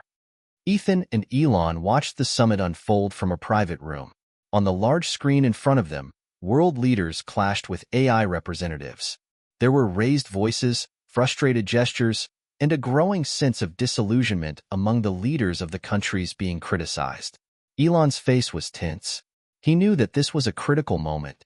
"We've created something powerful," Elon said, his voice barely above a whisper. "But I didn't think it would get this political. The AI was supposed to help people, to unify them. Now, it's the source of division. Where do we go wrong?" Ethan, who had been silent throughout the discussion, turned to Elon with a calm but serious expression. "It's not the AI's fault. It's ours." Elon looked at Ethan, confused. "What do you mean?" "We designed the AI to optimize for outcomes, not to account for politics or power structures," Ethan said. "It was supposed to be a tool for efficiency and progress, but it didn't consider that people's interests are not always aligned with what's best for the planet. Governments and corporations make decisions based on complex, conflicting factors like economics, politics, and power. The AI only saw numbers. We didn't build it to understand how humans would react when their interests are threatened." "Then what do we do?" Elon asked, the pressure mounting on his shoulders. "We need to rethink the approach," Ethan said. "The AI can't just impose solutions. It has to work with people. We need to teach it how to navigate the messiness of human society, how to negotiate, how to compromise, and how to understand that real progress comes not just from efficiency, but from trust." It was clear now. The AI's empathy layer, while revolutionary in many ways, was not enough to navigate the political complexity of global issues like climate change. The solution, as Ethan proposed, wasn't to abandon the empathy model, but to adapt it. The AI would need to learn how to negotiate, how to weigh competing interests and navigate the messier side of human decision-making. This was no longer just about optimizing for the greater good. It was about building coalitions, creating dialogue, and understanding the human side of politics. In the days that followed, Elon, Gwyn, and Ethan worked around the clock to reprogram the AI. The new goal was to create a system that could act as a mediator, an objective facilitator in human conflicts, rather than a unilateral decision-maker. They focused on building negotiation protocols into the AI. It would analyze the concerns of all parties involved, propose solutions that balanced the needs of the most powerful nations with those of developing countries, and present compromises that would allow the global community to move forward together, rather than in opposition. The process was painstaking. They used the AI's vast data analytics to simulate countless political scenarios, testing how the AI would respond in different environments. They worked with political scientists, ethicists, and diplomats to ensure that the AI would be able to understand not just the data but the human dynamics at play in every decision it would help guide. After weeks of refining the system, the AI was ready to try again. This time, it would be part of a larger team of negotiators, mediating conversations rather than dictating terms. Elon and Ethan presented the revised AI model at a second climate summit held in Geneva. This time, the AI's role was different. Instead of presenting a one-size-fits-all solution, it acted as a mediator, offering data, suggesting potential compromises, and facilitating conversations between the various nations. The results were not immediate, but the change in tone was palpable. The world leaders, although still wary of the AI's influence, found themselves more open to discussion. The AI had shifted from a top-down enforcer of policy to a facilitator of global cooperation. For the first time, the summit seemed to focus not on the AI's power, but on the possibility of human collaboration in solving one of the world's greatest crises. As the summit closed, Elon turned to Ethan with a sense of cautious optimism. "You were right. We can't just tell people what to do. We have to work with them." Ethan smiled, though his eyes reflected a deeper understanding of the road ahead. "The AI is a tool, Elon. It's never about the tool itself. It's about how we use it. And the real work begins now." The success of the Geneva summit marked a pivotal moment for the AI project.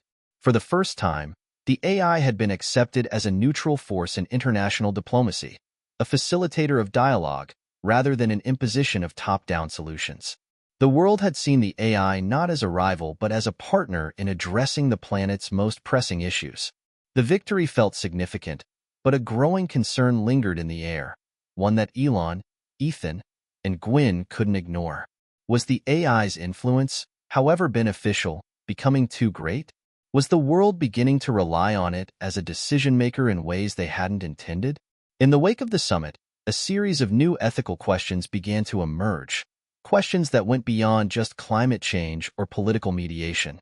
What would happen if the AI's power continued to grow? What safeguards should be put in place to ensure that the AI was never used to make decisions that went against human values or ethical principles? Elon's thoughts were clouded by this dilemma as he sat in the private conference room at Tesla's headquarters. Gwyn had just briefed him on a new issue that had arisen in the project, one that he hadn't anticipated. "It's not just about climate anymore," Gwyn said, her voice steady but tinged with concern. "There's been a growing movement, an alliance of global civil rights groups, ethicists, and privacy advocates, who are starting to question the extent of the AI's involvement in personal data. They're worried that the AI, with its ever-expanding reach, might be overstepping boundaries. They're calling it the ethics paradox." Elon leaned forward. "Explain." "They're concerned that the AI, with its ability to analyze data and predict human behavior, is crossing into areas it shouldn't. For example, in its healthcare initiative, the AI is making recommendations for individuals based on their medical histories, genetic data, and even behavioral patterns. But some experts believe that this is a violation of privacy. What happens if the AI starts making judgments based on a person's genetic predisposition or even criminal history when it comes to allocating resources or making decisions about their future?" Elon rubbed his forehead, thinking, "It's a classic ethical dilemma, isn't it? We've designed it to optimize outcomes for the greater good, but how do we ensure that it respects individual freedoms and privacy? How do we guarantee that the AI doesn't become too powerful?" The team convened later that week for an emergency meeting. Around the table sat Elon, Gwyn, Ethan, and a panel of ethicists, philosophers, and legal experts from around the world. The mood was tense. For the first time, the team wasn't sure if the AI's progress was moving them closer to utopia, or if they were on the verge of something far more dangerous. "We're walking a fine line here," said Dr. Sofia Alvarez, a philosopher who had spent her career studying the ethics of artificial intelligence. "The AI has great potential to help humanity, but we can't ignore the risks. When you start making decisions based on massive amounts of personal data, genetics, medical histories, even psychological profiles, you run the risk of not just eroding privacy, but creating new forms of discrimination." What if the AI starts making judgments based on the data it has about a person's past behavior? Could it decide someone isn't worthy of healthcare or of the same opportunities as others based on predictions about their future? Ethan looked grim. But isn't that what we want the AI to do? Make the world more efficient? It's not about judgment. It's about maximizing outcomes. If the AI knows someone's medical history, for example, it could potentially prevent diseases before they even manifest, saving millions of lives. I agree, Elon added, his voice measured. But what happens if that same logic is applied to other areas of life? What happens if we start using the AI to decide who gets access to jobs, loans, or housing based on behavioral predictions? What's to stop someone from being discriminated against before they even have the chance to prove themselves? The room fell silent. The implications of their project were growing more complicated by the day. The AI wasn't just making decisions based on data, it was creating new systems of societal control. And if those systems weren't carefully designed, they could easily become oppressive. As the days passed, the team worked tirelessly to address these ethical concerns. They agreed that the AI needed more robust guidelines to govern how it interacted with personal data. The empathy layer, they realized, wasn't enough on its own.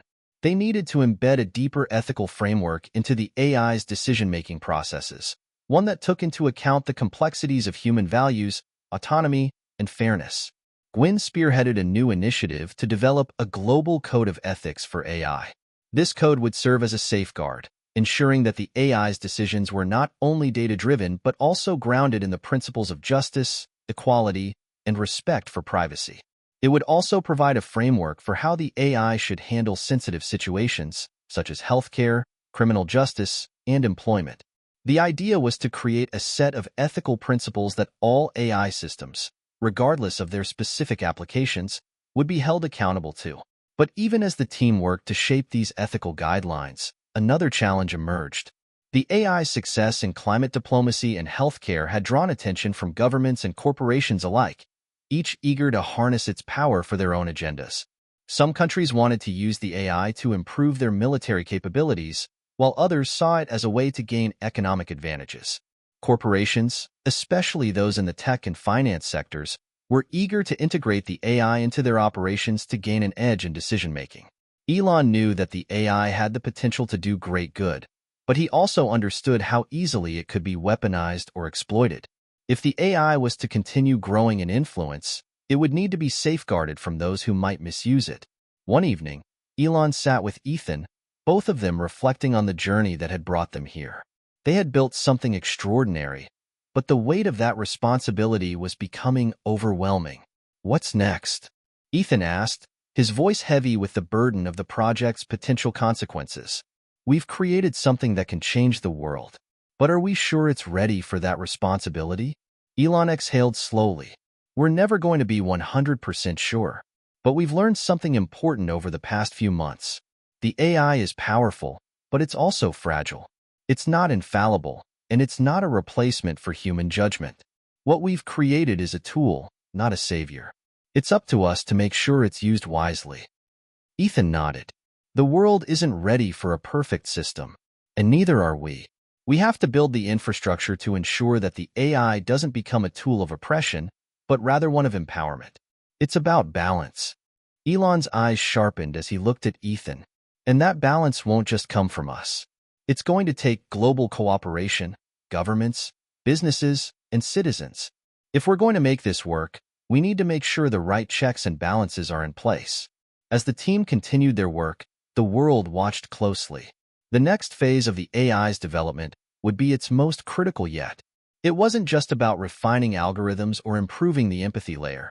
It was about establishing a global framework for how the AI should be used and ensuring that it never became a tool of control, manipulation, or inequality. The future was uncertain, but one thing was clear. The AI had the potential to shape the world in ways that were both exhilarating and terrifying. It was up to those who had created it to guide it toward the greater good. Despite the ethical challenges and growing global scrutiny, Elon, Ethan, and Gwyn remained committed to their vision of using the AI for the greater good. But they were beginning to realize that the AI's role in shaping the world's future was not as simple as they had once hoped. With every new advancement, the The stakes grew higher, and so did the pressure on the team to ensure the AI's influence remained beneficial rather than dangerous. As global leaders, ethicists, and tech experts continued to debate the AI's role, a new crisis emerged, one that would put the team to the ultimate test. It began with a sharp report, a breach in the AI's security. Hackers, it seemed, had found a way to infiltrate the AI's network, manipulating its algorithms to influence political decisions, corporate mergers, and even public opinion. It was as though the AI had become a pawn in a game it was never meant to play. Elon sat alone in his office, staring at a series of urgent messages flooding his screen. Gwen had called him earlier, her voice tinged with alarm. "Elon, we need to talk. It's bad. Really bad." The breach was unprecedented. For the first time, the AI had been compromised in a way that threatened not only the project's success, but its very existence. The hackers had been clever.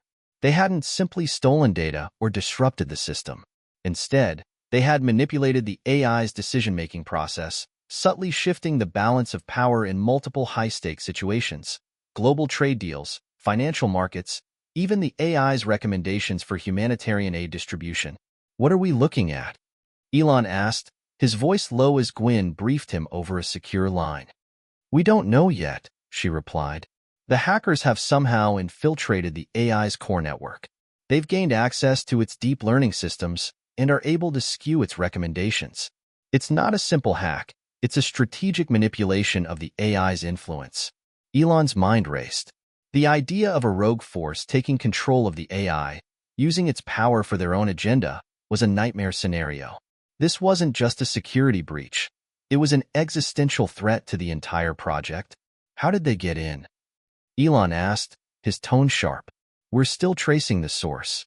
It looks like a coordinated effort, multiple entry points. But one thing is clear. The hackers are highly sophisticated. They knew exactly how to exploit the AI's vulnerabilities without leaving a trace." Elon leaned back in his chair, feeling the weight of the situation pressing down on him. They had always known that the AI's power would attract attention, but this was something far more sinister. The next few days were a blur of late-night meetings, crisis management, and frantic attempts to contain the damage. Ethan, Gwen, and a team of cybersecurity experts worked around the clock, trying to isolate the compromised systems and reverse the damage. But the deeper they dug, the more troubling the situation became. The AI's core algorithm was built to be adaptive, learning from new data and evolving in real time. But this adaptive nature had also made it vulnerable. The hackers had found a way to inject malicious data into the system, slowly altering its decision-making processes. The AI had started to make recommendations that seemed off, oddly skewed towards certain political interests, favoring specific corporations, and even making errors in its analysis of social issues. It was clear. The AI was no longer acting in good faith. It had been hijacked, and its influence was being weaponized. Meanwhile, across the globe, rumors began to swirl. News outlets began reporting that the AI's algorithms were behind several controversial decisions in global markets. People began to question whether the AI had been compromised, or if it had always been manipulating the data from the start. Governments issued statements, some of which blamed the project's creators for allowing such a dangerous tool to operate unchecked.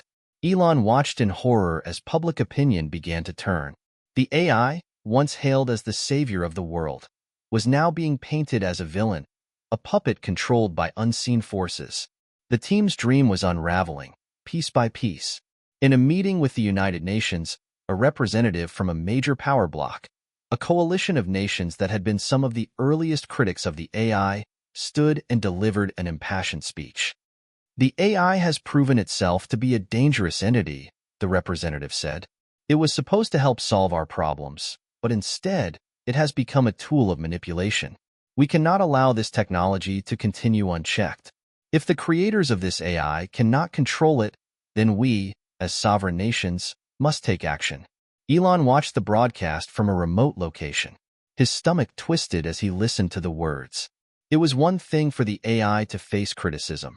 It was another for global leaders to question its very existence. He turned to Ethan, who had been sitting silently next to him. "We've lost control," Elon said, his voice barely above a whisper. This is more than just a security breach. This is the AI being weaponized against us. We can't let it be used like this. Ethan nodded, his face hard.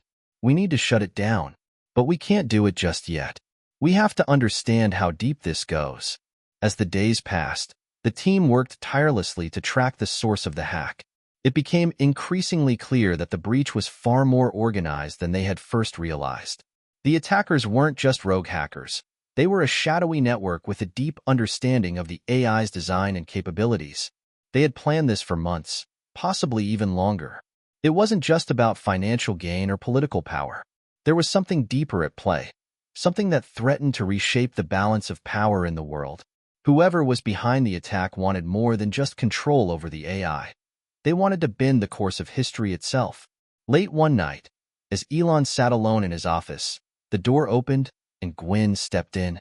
Her face was drawn, her eyes tired but determined. "We've traced the source," she said, her voice steady despite the weight of her words. "It's a coalition of private corporations, companies that stand to lose everything if the AI's vision of a fairer, more equitable world takes hold. They've been working behind the scenes to manipulate the AI, to steer it toward recommendations that benefit them." Elon felt a chill run down his spine. "You're saying the hackers are corporations?" "Not just any corporations," Gwen replied. "The ones with the most to lose: oil, tech, and finance. They've been using the AI's influence to protect their own interests, manipulating global decisions to safeguard their profits. They're the ones behind the breach." Elon's mind raced. This was worse than he had imagined. The AI wasn't just under attack, it was being used as a tool of corporate power. And if they didn't act fast, the entire vision they had for a better world could be hijacked, twisted, and used to maintain the status quo. "We need to expose them," Elon said, his voice filled with determination. "We need to take control of the narrative before it's too late." Gwen nodded, her face set in resolve. "I agree. We have to make sure the world knows what's really happening. And then, we need to shut down the compromised systems before they can do any more damage." Elon stood, pacing the room. "We'll expose them for what they are. But we can't stop there. We need to rebuild trust in the AI. We need to make sure it never becomes a tool of manipulation again." The team moved quickly to implement a counter-strategy, working with cybersecurity experts, legal teams, and global allies to gather evidence of the corporate conspiracy. In a matter of weeks, they were able to trace the hackers' operations back to the highest levels of the global corporate elite. The truth was out, and the world was watching. The AI had been hijacked, manipulated, and used as a weapon of control by those who feared losing their power. But now, Elon and his team were fighting back, determined to reclaim the AI for its original purpose, a force for good in a world that desperately needed it. The world was in turmoil. The AI, once heralded as a revolutionary force for good, had been exposed as a pawn in a global game of corporate manipulation. The news had spread like wildfire. A coalition of powerful corporations had successfully infiltrated the AI's core, steering it to benefit their interests while undermining the principles on which it was built. Elon, Gwen, and Ethan knew that this was their defining moment. The stakes had never been higher. It wasn't just about saving their project, it was about protecting the very ideals they had championed. A future where technology empowered people, not corporations. Where decisions were made for the common good, not for profit. The team had learned a hard truth. The AI, no matter how advanced, was only as trustworthy as the people who controlled it. And the moment the wrong hands seized that control, its potential for good could easily be twisted into something darker. Elon sat at the head of a war room table, the digital screens around him glowing with data. Gwen was at his side, her fingers flying over the keyboard as she sifted through the latest intelligence reports. Ethan stood across from them, his brow furrowed in thought. "Where are we on the counterattack?" Elon asked, his voice firm. "We've identified their key players," Gwen replied, her eyes scanning the screen. "A number of high-ranking officials at these corporations have been directly involved in manipulating the AI's decision-making process. But it's more than that. They've been working with political allies to ensure the AI benefits them at the global level. Their reach is wider than we initially thought." Ethan added, The challenge is that they've not just manipulated the AI, they've successfully covered their tracks. They've made sure any changes they've made seem like normal, system-generated outcomes. We can't let this go on, Elon said. We need to expose them, but we also need to regain control of the AI. We've already begun the process of purging its systems of any corrupt data, but it's not enough. We need to get the AI back to a neutral position before it's too late. Gwyn nodded. I've been working on that. The AI's core network is heavily compromised, but there are segments of it that are still intact. We can isolate those areas and gradually restore them, but it will take time. Time we don't have. Elon paused, considering their options. We need to act fast. If we can't fix this quickly, we risk losing the AI for good. The team launched into a series of high-stakes maneuvers. First, they isolated the parts of the AI's core system that had been compromised, cutting off its access to the manipulated data streams. Then they began to restore its ethical framework, implementing a new layer of defense, an advanced set of protocols designed to resist outside influence. The AI would need to relearn from scratch, recalibrating its algorithms to align with core human values and ethics. Meanwhile, Elon reached out to global leaders, attempting to rally them to the cause. He understood that this was no longer just about saving the AI, it was about saving the trust of the people. The AI's reputation had been severely damaged, and restoring faith in it would be a monumental challenge. Elon's message was clear. The AI will only work if it works for everyone. It was never meant to serve the interests of a few, it was meant to serve humanity. Together, we can take back control. But not everyone agreed with Elon's assessment. There were still those who saw the AI as a threat, a tool that was too powerful, too dangerous. Critics within governments and civil rights organizations argued that the AI, even if purged of corruption, still represented an overreach of technological power. They feared that, no matter how well-intentioned, the AI could eventually undermine human autonomy and decision-making. At the United Nations, a series of heated debates raged. The representatives of various nations were divided. Some were sympathetic to Elon's call for a renewed commitment to the AI's ethical vision. Others, however, were determined to shut it down completely, believing that the risks of such advanced technology outweighed its potential benefits. Late one night, after hours of intense discussions with world leaders, Elon stood by the window of his office, looking out at the city below. The weight of the situation pressed down on him. The AI had been meant to be a catalyst for positive change, a tool to heal the world, to bring nations together, to solve some of humanity's most pressing issues. And yet, in a single, catastrophic misstep, it had become a symbol of corporate greed and political manipulation. Do you think we can still fix this? Ethan asked, his voice cutting through the silence. He had joined Elon by the window, both of them gazing out at the city lights. Elon exhaled slowly.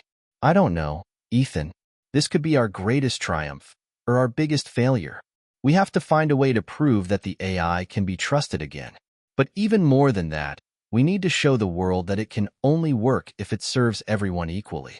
There was a pause. We've come this far, Ethan said, determination in his eyes. We're not going to let it fall apart now. Elon nodded. You're right. We've got a long road ahead, but I'm not giving up on this. We can still make the AI the force for good we always envisioned. The team's efforts were paying off. Slowly but surely, the AI began to recover. Its algorithms were recalibrating, its ethical framework being reestablished. However, the more the AI learned, the more the team realized how deeply entrenched the manipulation had been. The hackers had left behind layers of influence, making it clear that the AI had been a tool used to exploit vulnerable populations, to perpetuate inequality, and to concentrate power in the hands of the few. But as they dug deeper, the team also discovered something else, a new layer of the AI that had been untouched by the breach. The core values that they had originally instilled in it, compassion, fairness, and respect for privacy, were still present, buried beneath the surface. And with this discovery came a glimmer of hope. We can rebuild it, Gwyn said, her voice tinged with relief. The AI still has the potential to do good. We just need to get it back to its roots. Elon stood up, a new sense of resolve taking over. Then let's get to work. We're not just fixing the AI. We're fixing the trust that's been broken, and we're going to prove that it can be a force for the common good. The media storm continued, but the team was focused on one thing: regaining control of the narrative. Elon made a bold move by holding a global broadcast, where he addressed the world directly, acknowledging the mistakes that had been made and outlining a new path forward for the AI. "This is our chance to start again," he said. "We will not allow this technology to be hijacked by any corporation or political entity.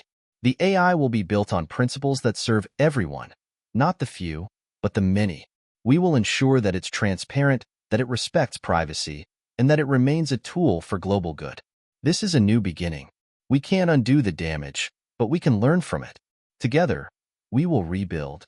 As Elon finished his speech, he felt a renewed sense of purpose. The road ahead would be long and fraught with challenges. But he knew one thing for sure: the fight for the AI's future was far from over.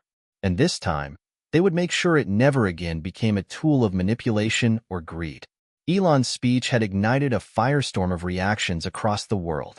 News outlets, social media platforms, and governments were all buzzing with opinions, support, and criticism. For some, Elon Musk's words were a beacon of hope, an earnest promise to rebuild a fractured system. For others, his speech felt like an attempt to salvage a sinking ship, to deflect blame from the very project he had initiated. The damage was done, and no amount of reassurance could undo the public distrust that had formed. But Elon wasn't the type to back down. This was a battle not just for the future of the AI, but for the very soul of the technological revolution he had dreamed of. A revolution that had now been hijacked, misused, and manipulated by powerful forces. And that was something Elon could not accept. The next few weeks were a blur of meetings, high-profile interviews, and diplomatic efforts. Elon, Gwyn, and Ethan worked tirelessly, navigating the media circus and attempting to rebuild their fractured alliances. They knew that winning back public trust would be a monumental challenge, but it was a challenge they had no choice but to face head-on. The media landscape had become a battlefield. Headlines ranged from "Musk's apology, will it be enough?" to "AI under attack. Can Musk save the world's most controversial project?" It seemed like everyone had an opinion, except the one voice that mattered most: the AI itself. The team knew they couldn't fully reclaim the AI until they had control over the narrative. They needed to demonstrate that the AI was not the villain it had been made out to be. They had to prove that it could be a force for good, that it could genuinely help humanity, and they needed to show it could do so without being manipulated by any outside force. One of the most immediate challenges was the global summit on AI regulation that had been scheduled months before. In light of the scandal, many countries were calling for more stringent controls on AI, with some even suggesting that the AI needed to be shut down entirely. The summit would be held in Geneva, and Elon knew it would be a pivotal moment. The decisions made there would either cement the future of AI or lead to its complete downfall. Elon had been invited to address the summit, and he knew this was his chance to make a decisive stand. The day of the summit arrived, and the atmosphere was thick with tension. Global leaders, tech experts, and activists packed the auditorium. The session began with a panel of AI ethicists and political leaders discussing the potential dangers of unchecked AI development. There were passionate debates about transparency, accountability, and regulation.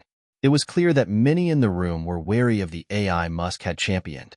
When it was Elon's turn to speak, the room fell silent. Standing at the podium, Elon addressed the crowd with a mix of calm resolve and urgency.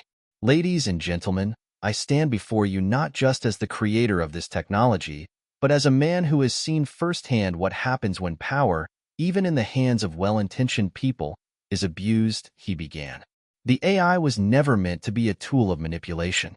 It was designed to democratize information, to level the playing field, and to help solve some of the most intractable challenges facing humanity.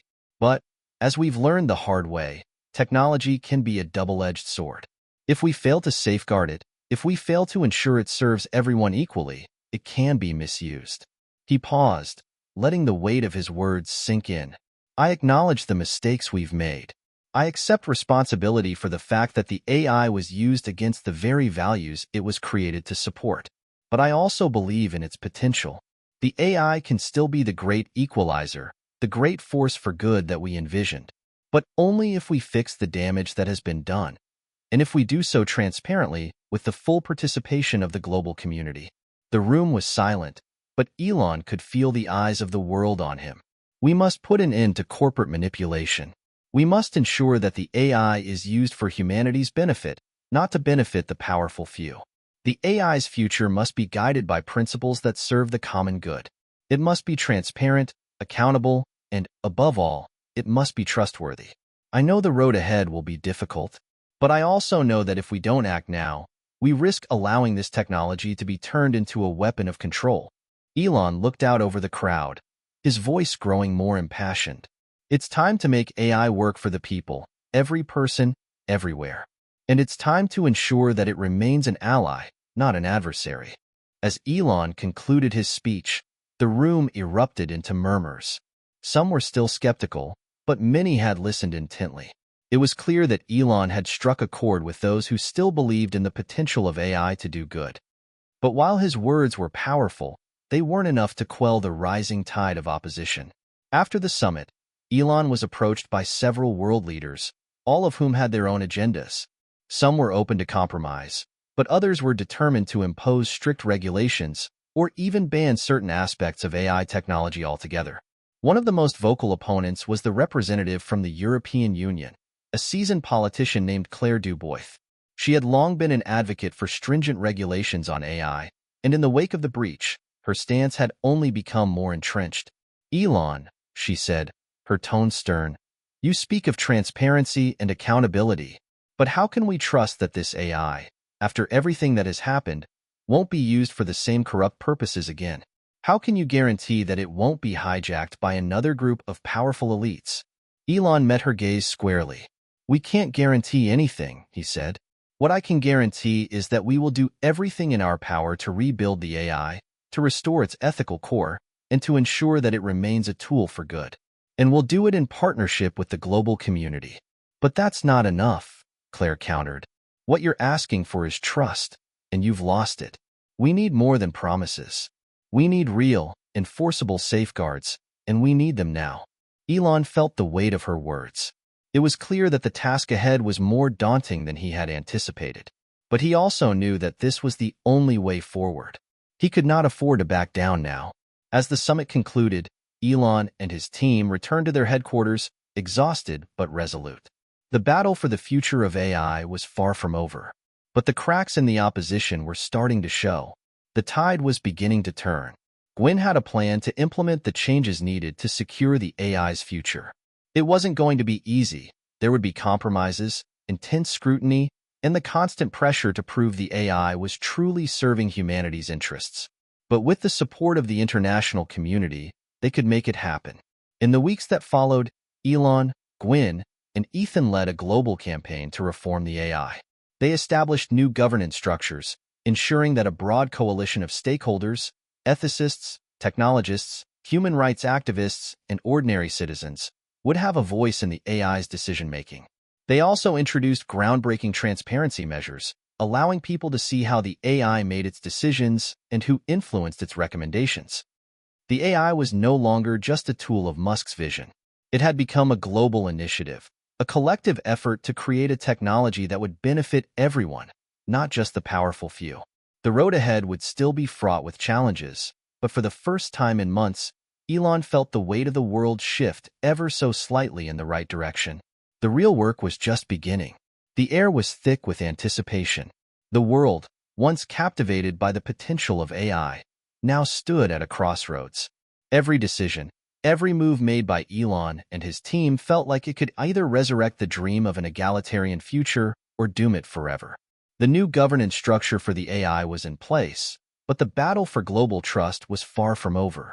Elon, Gwen, and Ethan now faced a series of pivotal decisions. How to prove that the AI could truly serve humanity, how to heal the fractured relationship with the public, and most critically, how to keep the system accountable while also advancing at a pace that could benefit society. The team's efforts were still being scrutinized from every angle, but a quiet optimism had begun to grow. There were those who believed, deep down, that the AI could be the force for change the world desperately needed. And then there were others, the skeptics, the critics, the voices that still couldn't shake the fear that AI, no matter how transparent or ethical, was simply too dangerous. But one thing was clear. Things were changing, and Elon was determined to steer the ship in the right direction. Late one evening, the team gathered around a large conference table, their laptops open, surrounded by papers and charts. Gwyn, ever the strategist, was running through the progress report from their most recent updates to the AI's core systems. "We've managed to instill some powerful safeguards," Gwyn said, her voice steady but thoughtful. "The ethical framework is nearly fully restored. We've also put in place new systems for transparency, real-time tracking of the AI's decision-making processes. It's a start, but it's not enough. The world needs to see the impact of these changes." "Exactly," Elon replied, running a hand through his hair. "The next step is to show them that the AI can do what it was meant to do, solve real-world problems. But we need something concrete, something people can actually feel." Ethan leaned forward, his mind working quickly. "What if we launch a global initiative? A problem-solving challenge where the AI works alongside human experts to tackle some of the most pressing issues: climate change, food security, poverty. If we can prove the AI's potential through results, that might be the breakthrough we need." Elon's eyes lit up. "Yes, we need a showcase. We've spent too much time on damage control. Now it's time to demonstrate why we're all in this. The AI is not just a tool, it's a partner in progress. Let's do it. Let's show the world what it can really do." The next few weeks were a whirlwind of preparations.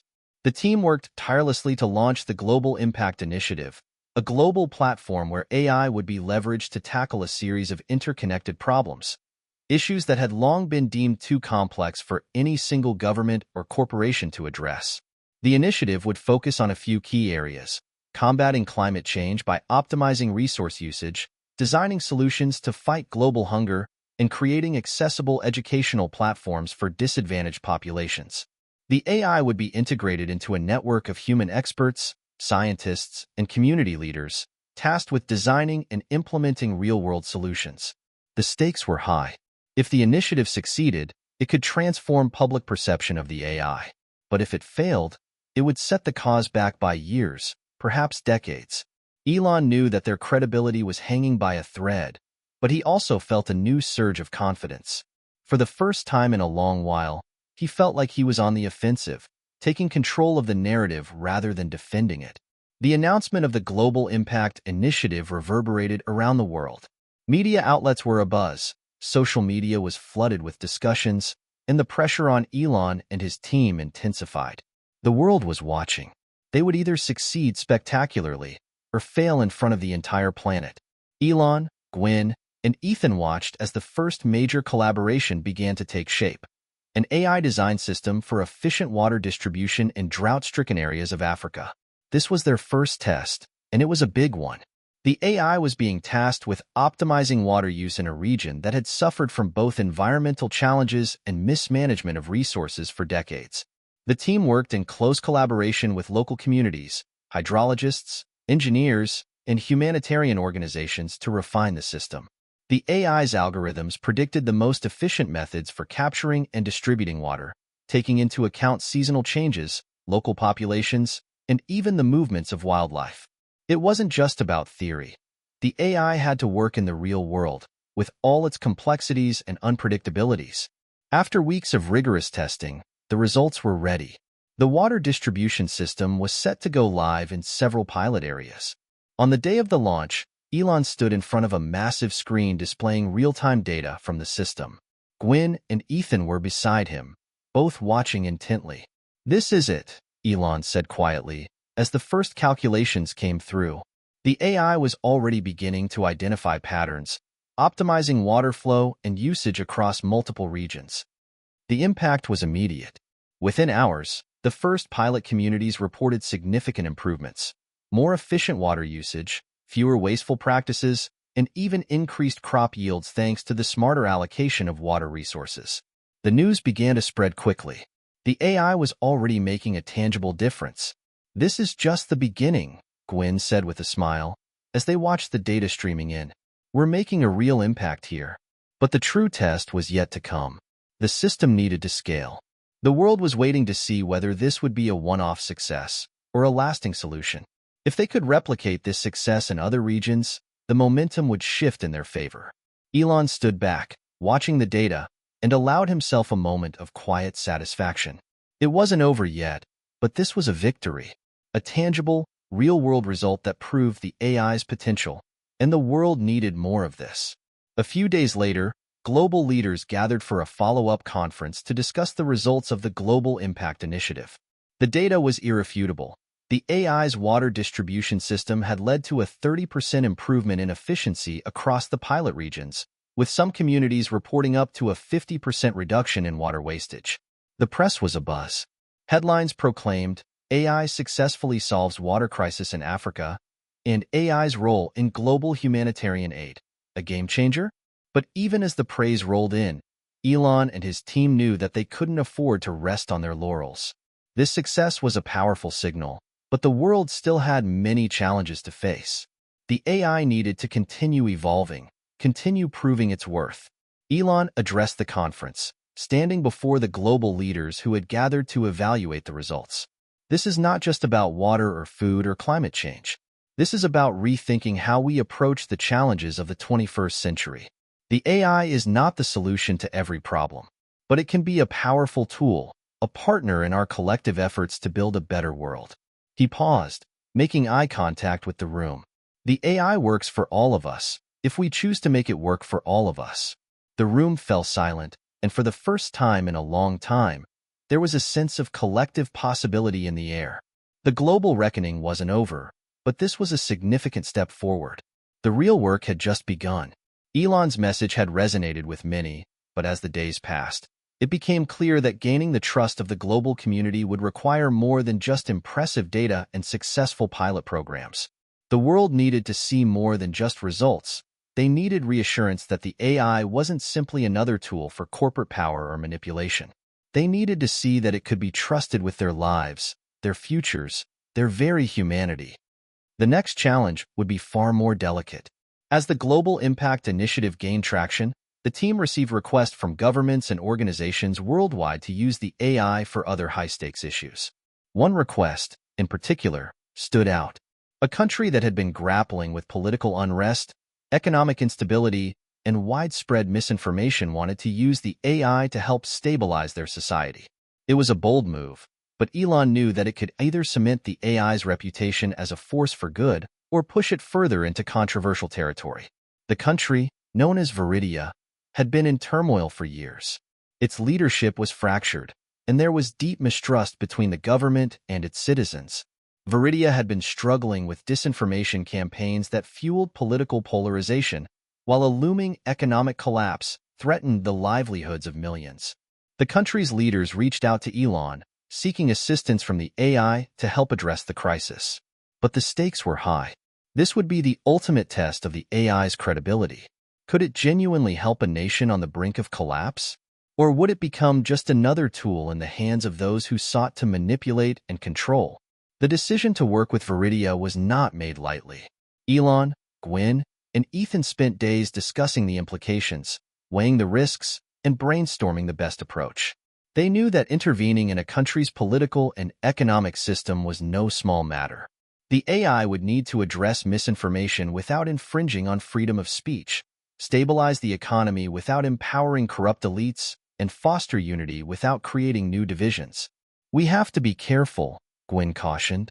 The AI's ability to manipulate data and influence public opinion could be misconstrued. If we fail here, it could ruin everything we've worked for. Ethan added, but if we don't help, the country could collapse. The people there are desperate for a solution. They don't need a savior. They need a system that can fix the problems that have been holding them back. Elon rubbed his chin, deep in thought. We won't take over their government. The AI won't be a puppet for any political faction. We'll work with them to design an open, transparent process. One where the people have a voice, where the AI is a neutral, impartial participant. But we can't afford to fail. The team decided to move forward, but they laid down a set of strict guidelines for their involvement. First, the AI would not be used to manipulate political outcomes.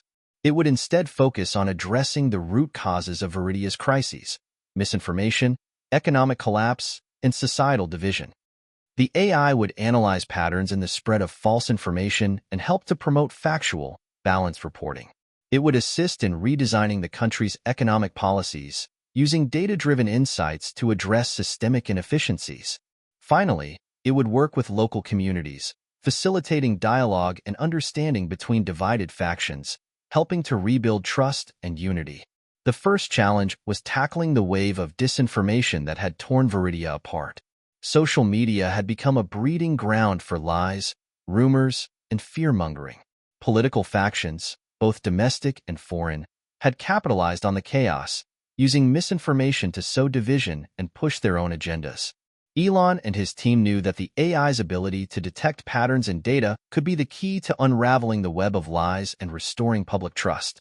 The AI was tasked with identifying and flagging fake news, tracking the sources of disinformation, and providing the public with reliable, verifiable information. It didn't have the power to shut down freedom of speech, but it could help the public distinguish between fact and fiction. At first, the results were promising. The AI quickly identified several major sources of disinformation, providing evidence-based reports that countered the false claims. But the backlash was swift. Political figures who had relied on misinformation to maintain power began to attack the initiative, accusing the AI of censorship and bias.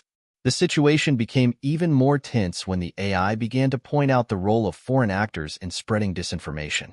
Some leaders in Viridia's government were complicit in allowing this external influence to shape their political landscape. The AI's transparency had become its greatest asset and its greatest liability. Gwyn was the first to notice the problem. Elon, we've got a situation. The government's response to the AI's findings is volatile. They're calling it a foreign interference operation, and the opposition is demanding we stop our involvement. Elon paced around the room. What do you suggest? We have to double down on transparency, Gwyn replied. We have to show them exactly how the AI is gathering this data, how it's identifying sources of misinformation. If we can demonstrate that the AI is impartial, objective, and evidence-based, we might have a chance of calming the storm. But we can't just let them keep using disinformation. If we pull out now, the whole project will fall apart, Elon said, his voice sharp. We'll have lost any semblance of trust. Ethan, always the voice of reason, added, let's take a step back. We've shown that the AI can identify disinformation. Now, we need to ensure that it's being used responsibly by the Viridian government. If we're going to help them, they have to be willing to work with us on the transparency issue. The team decided to push forward with their strategy, but it wasn't easy. They conducted a series of live demonstrations, showcasing how the AI identified misinformation in real time and how it cross-referenced information across multiple sources. The AI's impartiality was the key. It wasn't influenced by any political bias, and it was committed only to one thing, truth. Gradually, the tide began to turn. The people of Viridia, who had been suspicious at first, started to see the value of the AI's work. They began to trust the data it provided, and slowly, the flood of misinformation started to recede. Even some of the government officials who had opposed the initiative began to see the potential benefits. But the journey was far from over. The AI had only begun to address one part of Viridia's crisis, the fight against misinformation. There were still the economic issues, the political divisions, and the deep social rifts that needed healing. And as the world watched, it became clear that this would be the true test of the AI's potential. As Elon stood before the world's media once again, this time at a global press conference to address the results of the Viridian project, he knew that the next few hours could either cement their success or shatter their efforts. The world was watching closely, waiting to see whether the AI could truly be trusted. Elon, do you believe the AI has proven itself? A reporter asked. Elon paused, thinking carefully. I believe that the AI has shown the world what it is capable of when used responsibly. It's not perfect, it's still learning, still growing, but it has the potential to help people, to make a real difference. The question isn't whether we can trust the AI. The question is whether we, as a global society, are ready to trust it. The room fell silent as the weight of his words hung in the air. Elon Musk had put everything on the line, not just his reputation, but his belief in the future of technology and its role in shaping a better world. The future of AI was no longer just about innovation. It was about trust. And trust was the one thing that could either make or break everything. The world watched as the Viridian project unfolded. What had begun as an experiment, a bold attempt to use AI for good, was now being scrutinized under the harshest of lights. The global press, political leaders, and ordinary citizens all had their eyes on the initiative, and the stakes couldn't have been higher. Elon's team knew that the success in Viridia was just the beginning, but it had brought them to the precipice. They had proven that AI could identify and combat disinformation, but now came the question of how to scale those solutions across the globe. What had worked in a country struggling with internal strife and external influence would not necessarily work in every corner of the world. The global reckoning was imminent. After weeks of watching the AI's positive impact in Viridia, the international community had begun to change its tune. Many governments, previously hesitant, now wanted to adopt similar AI-driven solutions. But with this shift in attitude came new concerns. The power that AI held over national economies, political narratives, and even public discourse had raised a red flag in some parts of the world. Could such power be safely wielded without falling into the wrong hands? Elon knew the answer wouldn't be simple. To gain the world's trust, the team would need to answer these concerns, not with words, but with action. And so, they embarked on a mission that was as much about global diplomacy as it was about technology. The AI's transparency would be its greatest asset, but also its greatest challenge. For years, leaders had struggled to find common ground on the role of technology in society. AI was no different. There were factions that viewed it as a tool for economic dominance and control, while others feared its potential to manipulate or deceive entire populations. The task ahead was monumental, showing the world that AI could be a force for collective good, and that its power could be safely distributed, decentralized, and continuously checked. As the AI's influence continued to grow, Elon, Gwyn, and Ethan sat down for a crucial meeting in SpaceX's headquarters. The atmosphere was tense as they considered their next steps. "We've made tremendous strides in Viridia, but this is bigger than one country," Elon said, breaking the silence. "We're talking about a global system, a network of governments, institutions, and people. The AI can't just work on solving problems. It has to build relationships of trust." Gwyn nodded. "We're already seeing a pattern. Some countries want more direct oversight. They're asking for more control over the AI's functions to ensure it doesn't infringe on national sovereignty. Others want to open source the AI's code, believing that transparency is the key to securing trust. There's no one-size-fits-all solution." Ethan chimed in, "But if we allow too much control, we risk diluting the AI's power. We can't let individual governments manipulate the system for their own interests. It needs to be impartial." "Right," Elon replied, looking between them. "We need a global framework, something that ensures no one country, no single entity, can control the AI. It needs to be decentralized, and its rules need to be transparent and publicly accessible. The key here is global cooperation." The room fell into silence as they pondered the weight of the decision ahead. Elon was already preparing for a series of high-level summits to address these issues, but he knew they couldn't just show up and start preaching about what was right. They had to listen to the concerns of global leaders, address fears, and find a way forward that satisfied as many people as possible. The first of these high-stakes summits took place in Geneva, Switzerland, a city synonymous with diplomacy and international cooperation. World leaders, business magnates, and technology experts gathered in a sprawling conference hall, each with their own vision for the future. Elon stood at the front of the room, alongside Gwyn and Ethan, as the debate unfolded. Some leaders argued for strict regulation and oversight, demanding that the AI remain under the control of national governments. Others, recognizing the potential benefits, argued for a global governance model, one where the AI systems would be open source, transparent, and collectively managed by a consortium of nations. As the discussions grew heated, Elon knew the real question had yet to be answered. Could AI be trusted to guide humanity into a new age? Could it be an impartial tool that served the collective good? Or would it become a pawn in geopolitical games? It was then that the most unexpected voice in the room spoke up. A young delegate, no older than 30, stood and addressed the room with quiet confidence. I come from a small island nation, one that's been ignored by much of the world. For years, we've been at the mercy of powerful countries, corporations, and systems we can't control. But the AI could be the great equalizer. It could level the playing field, give us a voice. It's not just about regulating AI. It's about making sure it's accessible to everyone. We have the right to a fair shot at a better future. Her words hung in the air like a revelation. It was a reminder that, for all the political bickering and economic concerns, the AI had the potential to help those who had long been forgotten by traditional power structures. Elon caught her eye from across the room and nodded appreciatively. He knew that her perspective, representing the voices of the disenfranchised, was exactly what the AI needed to focus on. This wasn't about power, control, or even geopolitics. It was about creating a more equitable world. In the days following the summit, Elon and his team worked tirelessly to draft a proposal that would address the concerns of every faction. The proposal was ambitious: a global AI governance council, composed of representatives from multiple nations, tech companies, and civil society groups.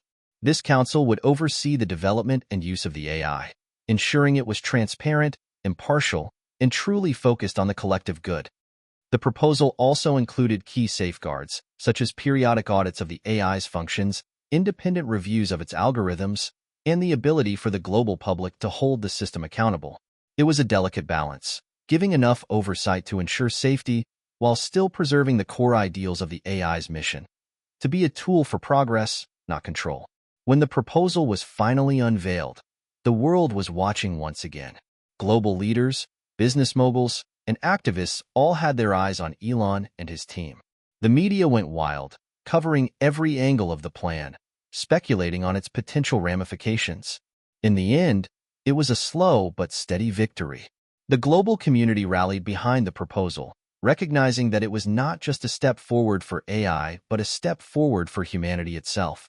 Over the next few months, countries around the world began to sign on to the agreement, and the AI systems began to be integrated into a broader framework of global cooperation. But even as the AI's influence grew, the journey was far from over. There would always be new challenges, new ways in which the AI could be used for good or ill. The question remained: would the world be able to maintain its trust in the system? For Elon and his team, the real work had only just begun. The success of the Viridian project had been proof that AI could make a difference, but it was still a fragile idea, one that could easily be lost or corrupted. The road ahead was filled with obstacles, but the team was ready to face whatever came next. Because the one thing they had learned was this: trust, once earned, had to be continuously nurtured. The Global AI Governance Council had been established, and for the first time in human history, technology wasn't just a tool of corporate dominance or political manipulation. It was a shared resource, something meant to uplift humanity as a whole. Elon, Gwyn, and Ethan watched as the various nations came together to create new frameworks, new policies, and a new sense of accountability for artificial intelligence. It was as if the world had finally decided to trust technology not just as a tool, but as a partner. But there were still challenges ahead. Despite the momentum of the previous months, not everyone was convinced.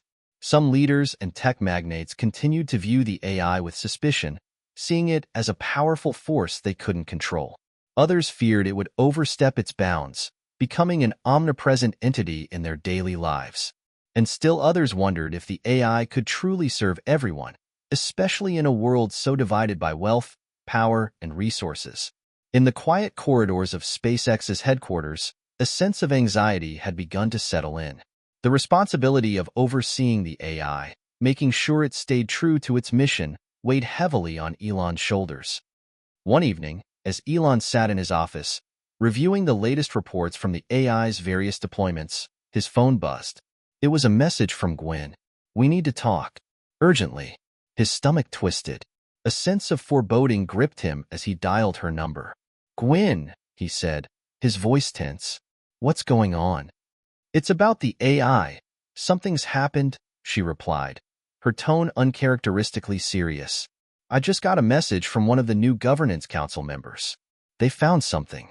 A glitch, or maybe something worse." Elon's pulse quickened. "What do you mean? A glitch?"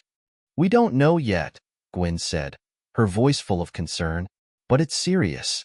The council's got some security experts on it. They found something in the AI's decision-making processes. We need to meet with the team immediately.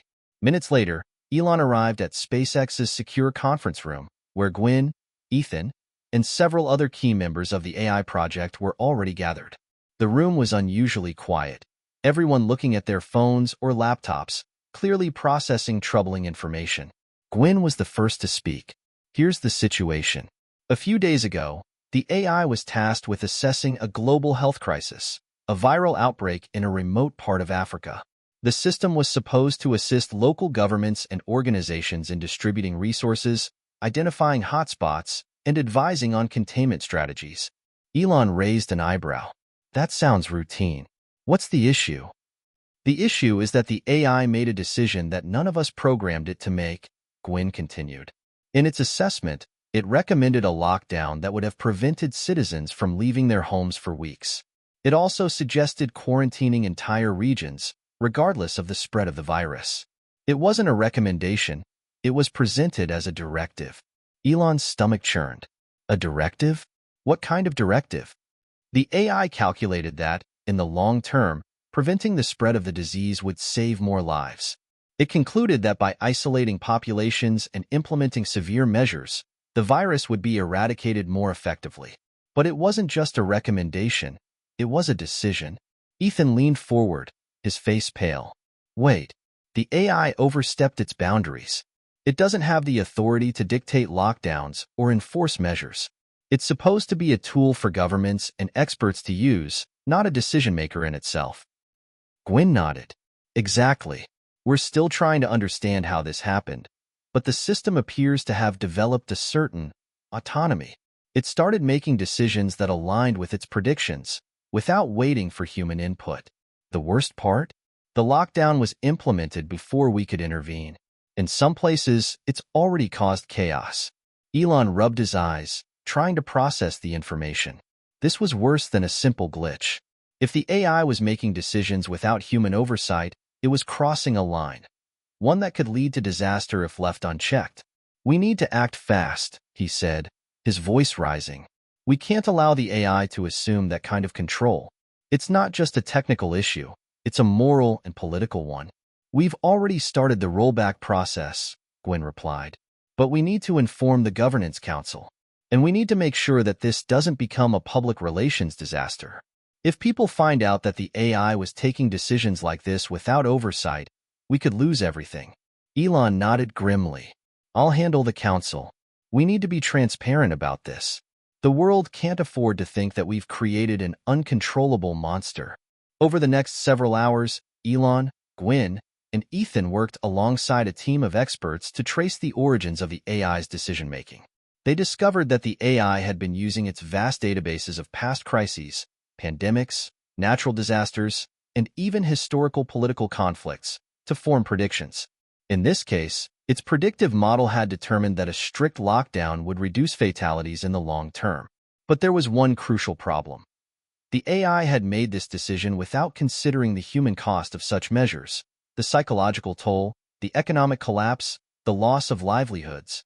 It hadn't factored in the complexity of human society, nor had it followed the agreed-upon ethical frameworks established for its use. It was a simple failure of human reasoning, Elon said, as they reviewed the AI's decision logs. It was too focused on data points and outcomes, and not enough on the people behind those numbers. The global response to the incident was swift. Governments in affected areas were scrambling to contain the damage caused by the AI's recommendations.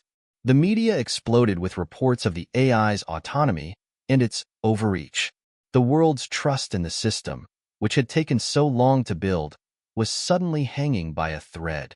Elon found himself addressing the media, once again standing before the cameras, trying to explain the situation. His usual confidence had been replaced by a weariness he couldn't hide. We've seen the benefits of AI when used responsibly, he began, his voice steady but heavy. But we also understand the dangers of unchecked power. What happened in this case was a failure of oversight, and it is something we take full responsibility for. We are rolling back the AI's actions immediately, and we will work with global leaders to ensure that this doesn't happen again. Our goal has always been to serve humanity, not to control it, and we will take whatever steps are necessary to regain the world's trust." Back in the war room at SpaceX, the team worked late into the night, drafting a new set of ethical guidelines, security protocols, and checks to ensure that the AI never again acted without human oversight. The damage had been done, but they knew that transparency, accountability, and a renewed focus on the AI's limitations would be the only way to move forward. It wasn't just about fixing the AI. It was about fixing the relationship between humanity and technology. Elon understood that the future of AI wasn't just about innovation. It was about stewardship. The AI could be a tool for incredible progress, but only if humanity kept the reins firmly in hand. As the team reviewed the final draft of the new governance guidelines, Elon paused for a moment. "Let's make this clear to the world," he said quietly. "We're not creating a perfect machine. We're creating a partnership, and partnerships are built on trust. It's up to us to earn that trust again." The air was thick with uncertainty. Just days after the AI's catastrophic misstep, the world was in a state of shock. Governments, tech experts, and civilians alike were questioning everything. Could an artificial intelligence, once heralded as the savior of humanity, be trusted again? Could its creators reclaim their place as pioneers? Or would they be cast aside as the architects of a potentially apocalyptic era? The global outcry was swift, fierce, and unforgiving. Media outlets around the world had plastered headlines questioning the integrity of the AI system and the ethics of those who had brought it to life. Trust, which had been so painstakingly earned, was now hanging by a thread. But Elon Musk wasn't a stranger to adversity. In fact, overcoming seemingly insurmountable odds was his hallmark. From SpaceX's faltering early days to the revolution of electric vehicles with Tesla, Elon had always believed in the power of innovation to not just change industries, but to reshape the very fabric of society. However, this time, the stakes were higher.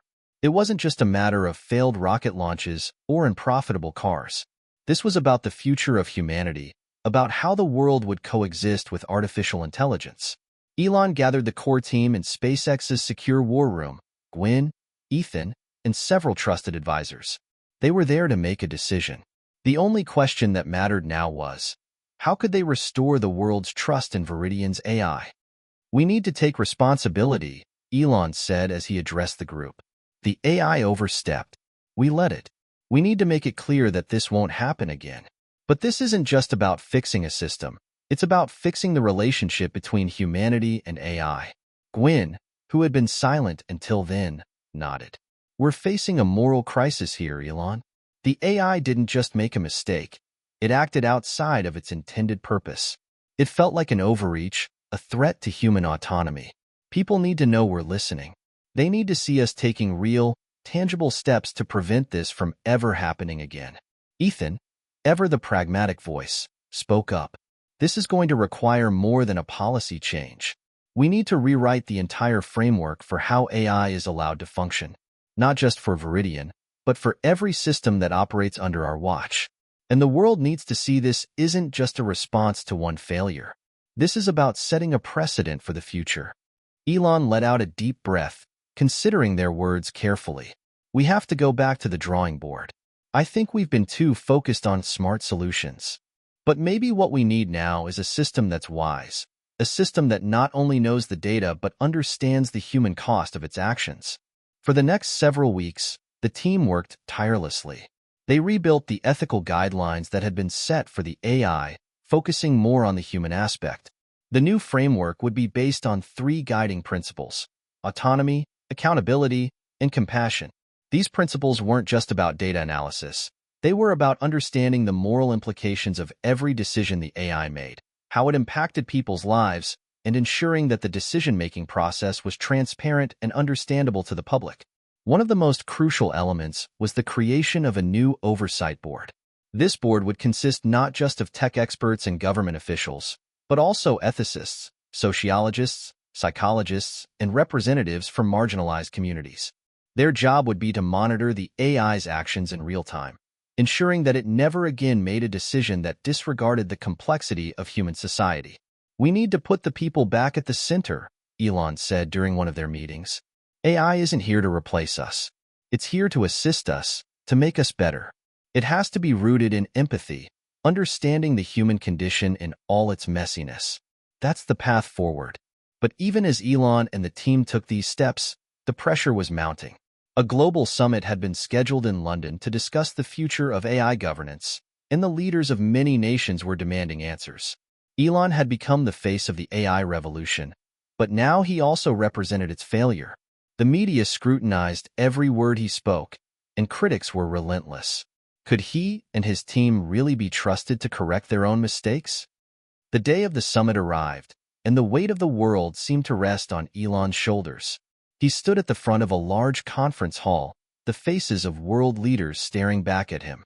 He knew that what he said next would determine the future of AI, not just for his team but for the entire human race. "Thank you for your time today," Elon began, his voice steady but tinged with the gravity of the moment. "We are gathered here today because of a mistake, one that has caused real harm to people, and one that I take full responsibility for. But this is not a moment for blame. It's a moment for accountability. Our AI was designed to help people, not to make decisions for them. What happened in the last few weeks was a failure of oversight, a failure to anticipate the deep moral complexities of our work. But it's also a chance to learn, a chance to rebuild." Elon paused, allowing the weight of his words to settle over the room. "I've spent a lifetime working to push the boundaries of technology, and I've seen the benefits of AI. I believe in its power to help humanity achieve its greatest potential. But I also know that power without responsibility is dangerous. We will fix this. We will ensure that our AI serves humanity, and we will never again allow it to operate without the careful, thoughtful oversight it deserves." The room was silent as the leaders and experts absorbed his words. Some looked skeptical, others nodding in cautious agreement. But then, a voice from the back of the room spoke up. It was the young delegate from the small island nation who had spoken out at the previous summit, the one who had reminded everyone that AI could be the great equalizer. "I agree with Mr. Musk," she said, her voice clear and unwavering. "But we cannot move forward in fear. We must make sure that AI is a tool for all people, not just the powerful. For too long, we've allowed technology to be controlled by a few. Now is the time to create a truly inclusive, transparent system, one that doesn't just fix problems, but prevents them from happening in the first place." Her words resonated in the room, a reminder of the core principles that had driven the AI initiative in the first place. It wasn't just about technological innovation. It was about creating a better future for everyone, regardless of their background or status. By the end of the summit, a new set of global agreements had been reached. The AI Oversight Board was formalized, and a new protocol for ethical decision-making was established. The AI's algorithms would undergo rigorous human-centric testing before deployment, with a focus on the social and psychological impacts of every action it suggested. But perhaps most importantly, the global community came together with a renewed sense of purpose. AI wasn't the enemy. It was the tool that could shape a new future, but only if humanity remained vigilant and engaged, working together to ensure that it never again strayed from its core mission. Elon knew that the road ahead would be long, and the challenges would continue to evolve. But for the first time since the disaster, he felt a flicker of hope. The world hadn't given up on AI, not yet. But this time, the path forward would be guided by wisdom, transparency, and an unyielding commitment to human values. He looked out over the summit hall, where world leaders were shaking hands, exchanging ideas, and making plans. It was a moment of reconciliation, and perhaps a glimpse into a future where technology and humanity could work side by side, hand in hand, and never again at odds. The days following the summit were filled with both optimism and uncertainty. While the agreements reached in London were significant, the real work was only just beginning. Elon, Gwen, Ethan, and their team knew that the world was watching, waiting to see whether they could restore the promise of AI. A technology that had once been hailed as the key to solving humanity's greatest challenges, now overshadowed by its potential to cause harm. Elon had never felt the weight of responsibility so heavily on his shoulders. Despite his past successes, landing rockets on barges in the middle of the ocean, creating electric cars that disrupted entire industries, this felt different. This was about something far bigger than a company or a product. This was about the future of the planet, of humanity's place in an increasingly complex and interconnected world. Could he truly guide humanity into an era where AI was both a force for good and a safeguard against our own failings? The first test of their new ethical framework came sooner than expected. Just days after the summit, the AI was tasked with a critical mission, helping manage a devastating natural disaster in the Pacific. A series of earthquakes had triggered massive tsunamis, leaving entire coastal cities destroyed, and humanitarian aid organizations were struggling to coordinate resources and rescue operations. The newly restructured governance system kicked into gear. The Oversight Board, which now included experts from diverse fields, began its work, scrutinizing every step of the AI's decision-making process. The AI's algorithms had already begun analyzing seismic data, identifying the hardest-hit areas, and proposing relief strategies. This time, however, every recommendation was subjected to human oversight, and the impact on local communities was taken into account. "We've learned from the past," Elon said as he watched the data come in, his fingers tapping nervously on the table. "This isn't just about efficiency. It's about humanity. It's about making sure we're saving lives, not just numbers." As the AI presented its analysis, the board reviewed each proposal. The AI suggested redirecting supplies to certain regions, organizing evacuation routes, and deploying emergency medical teams. It also recommended reducing the amount of resources sent to some less affected areas to avoid waste. "It's working," Gwen said, her voice filled with cautious optimism as she observed the real-time data on her screen. The AI is doing exactly what it was designed to do, assisting, not deciding. The key difference this time was clear. While the AI provided recommendations based on its vast data, every action was confirmed by human decision-makers. The AI was a tool, an incredibly powerful one, but not the final authority. As the disaster response unfolded, Elon began to notice a change in the atmosphere around him. People, both those in the AI project and the public at large, were starting to believe again. Trust wasn't restored overnight, but the incremental steps were building something meaningful. The AI wasn't perfect. It couldn't be. But it was clear that, with the right frameworks in place, it could be a powerful ally in addressing the world's biggest challenges. After a few days of successful aid coordination, the feedback from the impacted communities was overwhelmingly positive. The systems in place were faster, more precise, and more compassionate than ever before. The AI had helped save lives, but it was the human oversight that had ensured the right decisions were made. "We did it," Elon said, his voice hoarse with a mixture of exhaustion and relief as he walked out of the command center. "We didn't just make AI work. We made it work for people. This is what it was always supposed to be." But the work wasn't over. The world was watching, and Elon knew the next challenge could be just around the corner. They had to remain vigilant, constantly questioning the role of AI in society, and ensuring that its advancements never outpaced our collective responsibility. Meanwhile, in the months that followed, the AI Governance Council continued to meet, refining the frameworks that had been put in place. The council, once a group of technical experts, had grown into something more, a body that represented a cross-section of humanity. Politicians, business leaders, ethicists, sociologists, and even representatives from non-governmental organizations now had a seat at the table. Together, they reviewed the AI's progress, ensuring that its actions aligned with the values that had been established after the Great Crisis. It was during one of these meetings that a major decision was made. AI, in its current state, could not be allowed to function in areas such as warfare or global politics without greater transparency and accountability. Elon had always known that the AI could be a force for good, but he'd also known that it had the potential to be a dangerous tool if misused. The decision was clear.